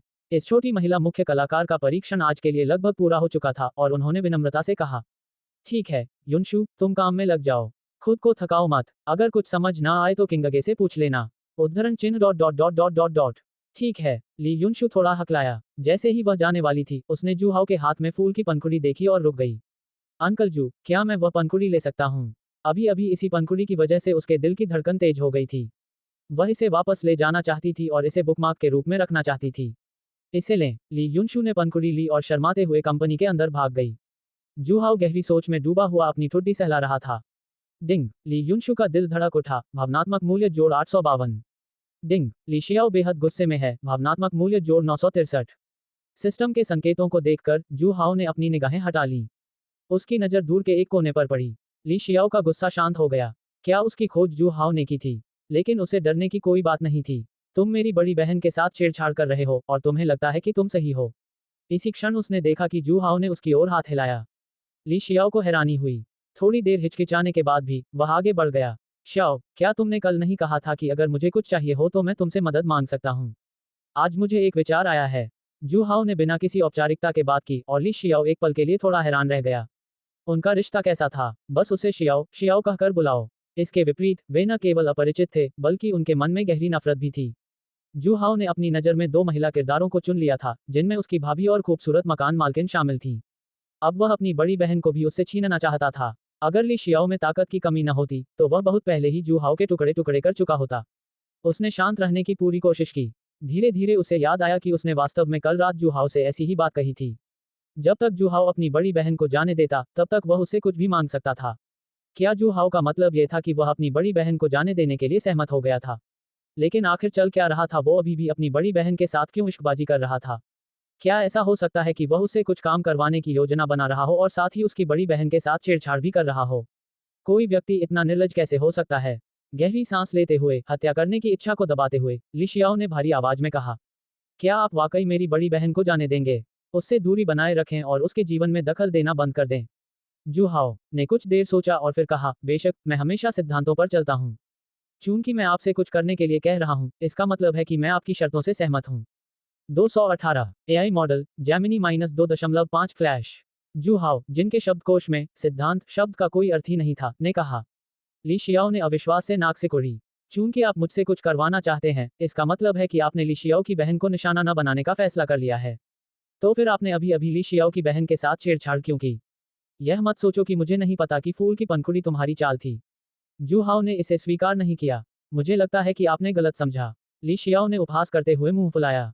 ये बूढ़ा आदमी बहुत दुष्ट है। जो भी उस पर विश्वास करता है वह मूर्ख है। जू हाओ को इस बात की परवाह नहीं थी कि वह क्या सोचता है और वह आगे बढ़ता रहा। जब तक तुम इस काम को पूरा करने में मेरी मदद करोगे, मैं तुम्हारी बड़ी बहन को नौकरी से निकाल दूंगा। उसके बाद क्या होगा, उससे मुझे कोई लेना देना नहीं है। क्या बड़ी बहन को निकाल दिया? ली शियाओ का दिल हिल उठा। जब तक बड़ी बहन को नौकरी से निकाल नहीं दिया जाता और वे एक दूसरे से मिलना बंद नहीं कर देते, तब तक उम्र का अंतर बना रहेगा। समय के साथ उनका रिश्ता निश्चित रूप से कमजोर पड़ जाएगा। जब उसकी ताकत बढ़ जाएगी, तो वह बड़ी बहन की रक्षा कर सकेगा। ली शियाओ को कभी विश्वास नहीं हुआ कि जू हाओ अपनी बड़ी बहन ली युनशु को जाने देगा। उन्हें अपनी ताकत में सुधार की गति पर पूरा भरोसा था। इससे जू हाओ को बड़ी बहन को निशाना बनाने से रोकने के लिए समय मिल जाएगा। मैं तुम पर कैसे भरोसा कर सकता हूँ? अगर आप मेरी मदद से काम पूरा करने के बाद अपने वादे से मुकर जाएं तो क्या होगा? ली शियाओ ने जू हाओ को संदेह भरी निगाहों से देखा। अपनी भाभी और युवती शियाओ वानलिंग को बहकाने के बाद उसे पता चल गया था कि वह एक अच्छा इंसान नहीं है। मैं अपने चरित्र की कसम खाता हूँ। जू हाओ ने पूरी गंभीरता से आश्वासन दिया। इतना ही, ली शियाओ शब्दों में कभी विश्वास नहीं करता था। इसके अलावा, जू हाओ के किरदार के साथ, क्या उसमें चरित्र भी है? हालांकि, ली शियाओ के पास विश्वास करने के अलावा कोई विकल्प नहीं था। अब जू हाओ की स्थिति मजबूत थी और वह जो कहता था वही होता था। वह केवल यही प्रार्थना कर सकता था कि जू हाओ अपना वादा निभाएगा। खुद को संभालते हुए ली शियाओ ने भौहें चढ़ाईं। आप मुझसे क्या करवाना चाहते हैं? बात सीधी सी है, मुझे आपकी भाभी में दिलचस्पी है। जब समय आएगा, तो आप 105 जिया किंगगे अपनी सबसे अच्छी दोस्त को मनाती है। याओ शिनरुई से डेट पर जाओ। मुख्य पात्र कवर प्रदान करता है। जब मैं तुम्हारी भाभी के साथ डेट पर जाता हूँ, तो तुम मुझे कवर प्रदान करने में मदद करते हो। जू हाओ के बोलते ही ली शियाओ की आंखें एकदम से चौड़ी हो गईं और वह अवाक रह गया। उन्हें कभी उम्मीद नहीं थी कि जू हाओ ऐसी योजना बनाएगा। वह भाभी में दिलचस्पी रखता था, भाभी के साथ डेट पर जाना चाहता था और उससे कवर की उम्मीद करता था। क्या कोई इंसान ऐसा करेगा? ली शियाओ तुरंत क्रोधित हो गया। ये ज्ञात होना चाहिए कि भाभी याओ शिनरुई भी उनकी रुचि के लक्ष्यों में से एक थी। अब उसे न केवल जू हाओ को अपनी देवी के साथ इश्कबाजी करते हुए देखना था, बल्कि उसे आवरण प्रदान करने में भी मदद करनी थी। इसके बारे में सोचते ही उसका दिल इतना दुखने लगा कि उसकी सांसें रुकने लगीं। ली शियाओ ने ठंडेपन से जू हाओ की ओर देखा, उसकी आवाज में क्रोध झलक रहा था। असंभव, शायद वह जू हाओ को नाराज करने और उसे अपना निशाना बदलकर बड़ी बहन पर केंद्रित करने के लिए उकसाने से डर रहा था। फिर भी वह मान गया। मैं ऐसा नहीं कर सकता। चू शियोंग ने भाभी की सुरक्षा के लिए विशेष रूप से किसी को भेजा है और उनकी ताकत मेरे जैसी ही है। मैं भाभी के पास भी नहीं जा सकती, तो मैं आपकी जगह कैसे काम कर सकती हूँ? जू हाओ मुस्कुराया। आपको इसकी चिंता करने की जरूरत नहीं है। मैं किसी को भेजकर अंधेरे में ही बॉडीगार्ड से निपट लूंगा। जहां तक चू शियोंग द्वारा उसकी रक्षा के लिए भेजे जाने वाले व्यक्ति की बात है, यह आपकी अपनी क्षमता पर निर्भर करता है। मुझे आपके दागे के दिल में आपकी प्रतिष्ठा पर भरोसा है। चू शियोंग भी कोई साधारण चरित्र नहीं था। हालांकि वह स्वयं अक्षम था, उसने अपने एक भरोसेमंद अधीनस्थ को गुप्त रूप से अपनी पत्नी की रक्षा करने का काम सौंपा था। ये सुरक्षा और निगरानी दोनों थी। कहीं एक दिन उसका सिर हरा न हो जाए। दरअसल, जू हाओ को याओ शिनरुई को पाने के लिए नायक की भूमिका की जरूरत नहीं थी। वह चुपके से उस अंगरक्षक को रिश्वत दे सकता था या उसे धमका सकता था।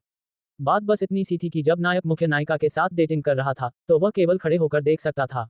उसने न केवल मुख्य अभिनेत्री के साथ इश्कबाजी की, बल्कि वह भावनात्मक रूप से भी उससे प्रभावित हो सकता था। दुगुनी खुशियां, कौन मना कर सकता है? ली शियाओ के चेहरे के भाव बदल गए और वह मन ही मन बहुत प्रतिरोध करने लगा। भाभी, वह स्वभाव, कद काठी और चेहरे की खूबसूरती के साथ साथ बेहद आकर्षक भी थी। भाभी की वह पहचान बस इतनी आकर्षक थी कि उसका विरोध करना असंभव था। हालांकि वह उसे हासिल नहीं कर सका और उसे भाभी और जूहाओ के लिए भी कवर प्रदान करना पड़ा। असुविधा की अनुभूति स्वाभाविक थी। लीशियाओ के चेहरे के भाव बदल गए और वह दुविधा में पड़ गया। अगर आप सहमत नहीं हैं तो भूल जाए। मैं आपकी बड़ी बहन को ढूंढने जाता हूँ। वह छोटी बच्ची बहुत मासूम और प्यारी है। जूहाओ ने इतना कहा फिर मुड़कर कंपनी की ओर चल दिया। लीशियाओ अचानक होश में आ गया। जूहाओ को जाते देख उसने जल्दी से आवाज लगाई। इंतजार। जूहाओ के होंठ हल्के से मुड़े और वह रुक गया। लीशियाओ ने अपने दिल के दर्द को दबाया और पीड़ा से अपनी आंखें बंद कर लीं। मैं सहमत हूँ। अपनी सौम्य बड़ी बहन और अपनी प्रिय भाभी के बीच उन्होंने पहली वाली को चुना। बहुत बढ़िया, आप वापस जाए। फिर मेरे द्वारा किए गए अरेंजमेंट 163 को सुनिए।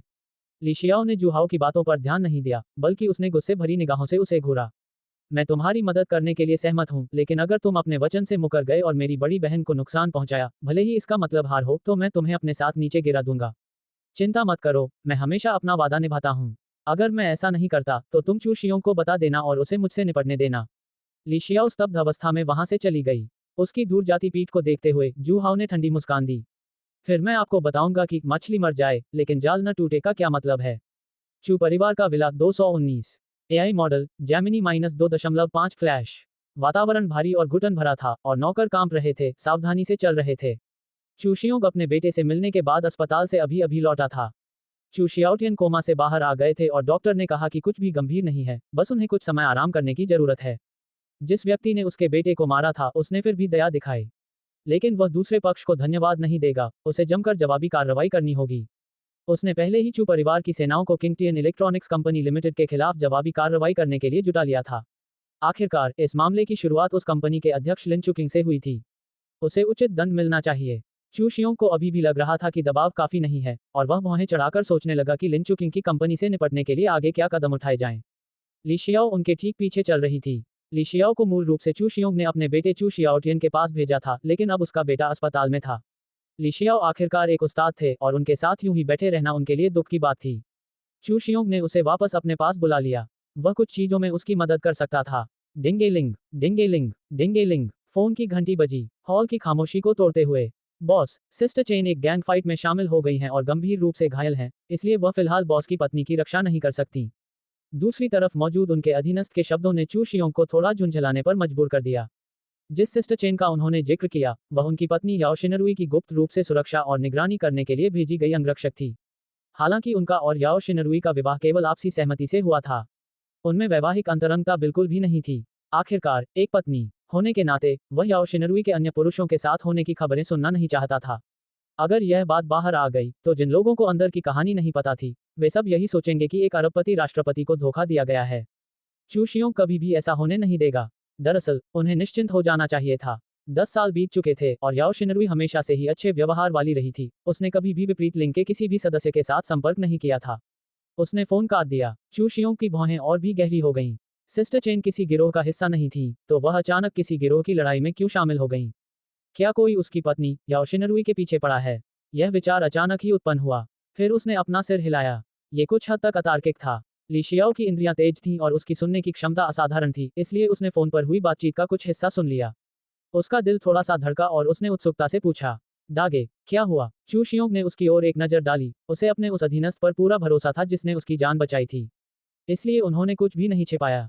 उन्होंने याओ शिनरुई के अंगरक्षक के गंभीर रूप से घायल होने की खबर सुनाई। लिशियाओ ने सुना, ऊपर से तो उसके चेहरे पर कोई बदलाव नहीं दिखा, लेकिन उसका दिल कस गया। इतनी गति, उसे अनुमान लगाने की जरूरत नहीं थी। वह जानता था कि यह जूहाओ का काम था। उन्हें जूहाओ की कार्रवाई इतनी तेज होने की उम्मीद नहीं थी। उसने उसे यह बात सुबह ही बताई थी और उसने दोपहर तक इस पर अमल कर दिया था। इससे जूहाओ की भयावह शक्ति का भी पता चलता है। अपनी ताकत में सुधार होने से पहले वह इस आदमी को नाराज नहीं कर सकता था। शुरुआत में लिशियाओ के मन में अभी भी आशा की एक किरण बाकी थी। उसने सोचा कि क्या वह चू शियोंग को जूहाओ से निपटने के लिए उकसा सकता है, लेकिन जूहाओ की शक्ति को देखने के बाद उसने उस विचार को त्याग दिया। आज्ञा का पालन करना ही बेहतर था। अन्यथा जूहाओ न केवल अपनी बड़ी बहन के खिलाफ कार्रवाई करेगा बल्कि अपने परिवार को भी नुकसान पहुंचाएगा। दागे, यह मामला थोड़ा अजीब है। क्या कोई भाभी के प्रति दुर्भावना रख रहा है? लिशियाओ के शब्दों ने चू शियोंग के दिल को छू लिया। उन्हें भी ऐसी ही चिंताएं थीं। इसी क्षण लिशियाओ ने फिर से बोलना शुरू किया। दागे, मैं भाभी की रक्षा करने जा सकता हूँ। अगर मैं मर भी जाऊं तो भी मैं भाभी को जरा सा भी नुकसान नहीं होने दूंगा। चू शियोंग ने अपने इस वफादार अधीनस्थ को देखा। उन्हें ली शियाओ की वफादारी पर कोई संदेह नहीं था। आखिरकार वह एक ऐसा विश्वासपात्र था जिसने एक बार उसकी जान बचाई थी। याओ शिनरुई को देखते हुए चू शियोंग को बहुत राहत महसूस हुई। उनका बेटा अभी भी अस्पताल में भर्ती था और उसके पास मौजूद ली शियाओ भी ठीक था, इसलिए उन्होंने उसे याओ शिनरुई के पास भेजने का फैसला किया। उसने पल भर में ही निर्णय ले लिया। तो फिर तुम याओ शिनरुई को ढूंढो। बस कह देना कि मैंने तुम्हें भेजा है। मुझे उसकी गतिविधियों, उसने प्रतिदिन क्या किया और वह किससे मिली, इसकी जानकारी देना याद रखना। ये स्पष्ट रूप से ली शियाओ को याओ शिनरुई पर नजर रखने के लिए कह रहा था। ली शियाओ ने भावहीनता से सिर हिलाया। वह ऊपर से तो शांत दिख रहा था, लेकिन अंदर ही अंदर वह दर्द से कराह रहा था। धिक्कार है, इस दागे ने उस पर कुछ ज्यादा ही भरोसा कर लिया था, है ना? उसने उसे यूं ही भाभी के पास भेज दिया। अगर ये जूहाओ का मामला ना होता तो क्या उसके लिए भाभी के साथ फ्लर्ट करना आसान नहीं होता? पर अब भाभी और जूहाओ की जगह काम करने के ख्याल से ही ली शियाओ का दिल बुरी तरह दुख रहा था। डिंगेलिंग, डिंगेलिंग, डिंगेलिंग। शियोनगबा इलेक्ट्रॉनिक कंपनी लिमिटेड, राष्ट्रपति कार्यालय। ऑफिस की कुर्सी पर बैठी एक पेशेवर सूट पहने, गंभीर और बौद्धिक स्वभाव वाली महिला ने अपना फोन उठाया। याओ शिनरुई को यह संख्या अपरिचित लगी और उसने भौहें सिकोड़ी। कुछ पल की झिझक के बाद उसने जवाब देने के लिए क्लिक किया। मैं याओ शिनरुई हूँ, क्या मैं पूछ सकता हूँ कि आप कौन हैं? लगता है भाभी अभी भी ठीक हैं। अपने बुरे सपनों में अक्सर आने वाली इस आवाज को सुनकर याओ शिनरुई तुरंत समझ गई कि फोन के दूसरी तरफ कौन है। जूहाओ डॉट, आप मुझसे क्या चाहते हैं? मैं इस समय बहुत व्यस्त हूँ। अगर कुछ नहीं है तो मैं फोन काट रहा हूँ। बोलने के बाद याओ शिनरुई फोन काटने वाला बटन दबाने ही वाली थी। उसके पास जूहाओ से कहने के लिए कुछ नहीं था। यह एक पाखंडी बदमाश था। ऊपरी तौर पर वह सौम्य और सभ्य होने का दिखावा करता था, यहाँ तक कि हर जगह चैरिटी कार्यक्रमों में भी भाग लेता था। लेकिन गुप्त रूप से उसने हर तरह के बुरे काम किए। उससे यह मत पूछो कि उसे कैसे पता चला कि जूहाओ ने क्या किया। जूहाओ द्वारा अपनी भाभी को चिढ़ाने और धमकाने के तरीके से यह स्पष्ट था कि जूहाओ निश्चित रूप से एक अच्छा व्यक्ति नहीं था।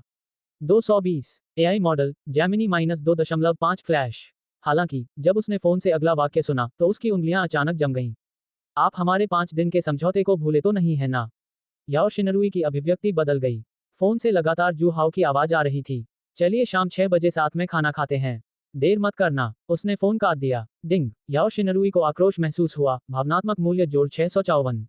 जूस ग्रुप के कार्यालय के अंदर जूहाओ शरारती अंदाज में अपने फोन से खेल रहा था। वह आज रात की डेट को लेकर बेवजह उत्साहित था। अंकल जू, बगल के बेडरूम से हैरानी भरी आवाज आई। उनके राष्ट्रपति कार्यालय का संबंध एक शयनकक्ष से था। यह उनके आराम करने के लिए हुआ करता था। कभी कभी जब वह देर तक काम करते थे तो वह बेडरूम में आराम करते थे। अब वह हर रात महिलाओं के साथ बिताता था। इस शयनकक्ष का मूल उद्देश्य खो चुका था। हालांकि जूहाओ ने इसका एक नया उपयोग विकसित कर लिया था। वह अपने बेडरूम में अपनी भतीजी शिया किंगगे की काम की रिपोर्ट सुन रहा था। शिया किंगगे अभी बहुत छोटी थी। उसने अपनी कार्य रिपोर्ट को पूरा करने से पहले ही बहुत कम समय में काम खत्म कर दिया। काम पर्याप्त रूप से गहन नहीं था। जब उसने अंततः नायक की बड़ी बहन ली युनशु को वश में कर लिया, तब वह उन दोनों को एक साथ काम करने दे सका। कार्य रिपोर्टों की दक्षता में कुछ सुधार होना चाहिए। शिया किंगगे ने अपनी वर्दी पहनी और बेडरूम से बाहर आ गई। उसका चेहरा खुशी से दमक रहा था। पता चला कि जब उसने अपनी कार्य रिपोर्ट पूरी कर ली तो जूहाओ ने उसे अस्थि मज्जा शुद्धिकरण की गोली दी। इससे उसकी सारी थकान दूर हो गई, जिससे वह पहले से भी ज्यादा खूबसूरत हो गई। वह दूर से दौड़कर आए और खुद को जूहाओ के आलिंगन में झोंक दिया। अंकल जू, धन्यवाद, आप बहुत अच्छे हैं। डिंग। शिया किंगगे ने अत्यंत कृतज्ञता व्यक्त की। भावनात्मक मूल्य जोड़ 998। तुम जानते हो कि मैं तुम्हारे साथ अच्छा व्यवहार करता हूं, तो तुम मुझे धन्यवाद कैसे दोगे? जूहाओ ने हाथ बढ़ाकर शरारत से उसकी कोमल नाक को हल्के से छुआ। अपनी दूसरी प्रेमिका होने के नाते जूहाओ स्वाभाविक रूप से अस्थि मज्जा शुद्धिकरण की गोली देने में कंजूसी नहीं करेगा। अस्थि मज्जा शुद्धिकरण की गोली का असर खत्म हो जाने के बाद भी वह भावनात्मक मूल्य अर्जित कर सकता था और पुरस्कार जीतना जारी रख सकता था। वह एक साथ 10 चित्र बना सकता था। ये चीजें दुर्लभ नहीं होंगी। अगर वह कुछ और बार ड्रॉ कर ले तो उसे वे मिल जाने चाहिए। देखना, अस्थि मज्जा शुद्धिकरण की एक गोली ने भावनात्मक मूल्य की एक और बड़ी लहर को जन्म दिया। यह ऊन भीड़ की पीठ से प्राप्त होती है। शिया किंगगे की लोकप्रियता में भी काफी वृद्धि हुई। जूहाओ को लाभ मानते हुए सुनकर जिया किंगगे ने अपना सिर पीछे खींच लिया। उसे थोड़ा डर लग रहा था। अब वह पूरी तरह से होश में आ चुकी थी, लेकिन उसने पहले वाली घटना को दोहराने की हिम्मत नहीं की। अंकल जू सचमुच बहुत ताकतवर थे। उसे अभी भी काम पर वापस जाना था। अगर उसके कपड़े गंदे हो जाते तो उसे डर था कि इससे संदेह पैदा हो जाएगा। तब आज सुबह उससे सवाल पूछने आई ली युनशु के बारे में सोचते हुए शिया किंगगे ने अपनी पलकें झपकाईं। अंकल जू, मैं नहीं आ सकता, लेकिन मैं किसी काम में आपकी मदद कर सकता हूँ। आप मेरी किस काम में मदद करेंगे? जूहाओ असमंजस में था। जिया किंगगे ने हंसते हुए कहा, हम आपको उस छोटी बच्ची ली युनशु को जल्द से जल्द हासिल करने में मदद करेंगे। वह थोड़ी देर रुकी, फिर 2 बार गुनगुनाई। यह मत सोचो कि मुझे अंकल जू की योजना के बारे में पता नहीं है। अंकल जू ने तो मुझे भी नहीं बख्शा, तो वह ली युनशु को कैसे बख्शेंगे, जो मुझसे भी छोटी है। हे, जू हाओ ने बहस नहीं की, बल्कि कहा, मुझे लगता है कि किंगगे भी काफी युवा है। शिया किंगगे का चेहरा लाल हो गया और उसने अपनी एक भोली सी सफेद आंख घुमाई। क्या अंकल जू को ली युनशु में दिलचस्पी नहीं है? अब हम अच्छे दोस्त हैं। जब समय आएगा तो मैं उसके सामने तुम्हारे बारे में अच्छी बातें कहूंगा। दरअसल मुझे पहले से ही पता है कि ली युनशु आपकी बहुत बड़ी प्रशंसक है, उसे आपसे प्यार हो जाने में बस एक मौका बाकी है। मैं आपकी मदद कर सकती हूँ, आप जानते हैं। जब उसने इस अवसर का जिक्र किया तो जिया किंगगे के चेहरे के भावों को समझना असंभव था। उस समय उनके पास मौका था कि वे उसके घर पर थोड़ी शराब पी लें। जब उसके पिता नशे में थे तब जू हाओ उसे नीचे ले गया। क्या आप वाकई युनशु को मनाने में मेरी मदद कर सकते हैं? जू हाओ ने संशय भरे स्वर में पूछा। बेशक, हमारे संबंध बहुत अच्छे हैं। शिया किंगगे बहुत आत्मविश्वासी थी। अगर तुम युनशु को मना सकते हो तो इसका मतलब है कि तुम बहुत वाकपटु हो। तो पहले मुझे तुम्हारी वाकपटुता की परीक्षा लेने दो। शिया किंगगे ने हैरानी से अपना सिर नीचे कर लिया। दूसरी ओर याओ शिनरुई का कार्यालय। इस समय याओ शिनरुई अपनी जगह पर जम सी गई थी, उसका चेहरा पीला पड़ गया था। भाभी, क्या आप ठीक हैं? ली शियाओ दागेचू शियोंग के निर्देशानुसार भाभी याओ शिनरुई को रिपोर्ट करने आई थी। उसने अभी अभी याओ शिनरुई की कुछ आवाजें सुनी थीं। ये जू हाओ की ओर से था। भाभी की वर्तमान स्थिति को देखते हुए इसमें कोई संदेह नहीं था कि उसे उससे धमकी मिली थी। ली शियाओ मन ही मन नाराजगी पाल रहा था। फिर भी उसे ऐसा दिखावा करना पड़ा कि उसे कुछ पता ही नहीं है। याओ शिनरुई अपनी तंद्रा से बाहर आ गई। तभी उसे एहसास हुआ कि दफ्तर में कोई और भी है और उसने शांत रहने की पूरी कोशिश की। याओ शिनरुई ने गहरी भौहें चढ़ाईं। आपने कहा था कि आपको चू शियोंग ने भेजा है। ली जियाओ ने सिर हिलाया। युवा स्वामी हाल ही में मुसीबत में पड़ गए थे, इसलिए दागे ने मुझे आपकी रक्षा के लिए यहाँ भेजा है, क्योंकि उन्हें डर था कि आप किसी खतरे में पड़ सकते हैं। याओ शिनरुई ने मन ही मन उपहास किया। क्या उसे उसकी रक्षा के लिए भेजा गया था? उसका मकसद उस पर नजर रखना है ना? इतने वर्षों के बाद वह चू शियोंग के चरित्र को भली भांति जानती थी। उसे काफी समय से पता था कि कोई छुपकर उसका पीछा कर रहा है, उसने बस उन्हें उजागर नहीं किया था।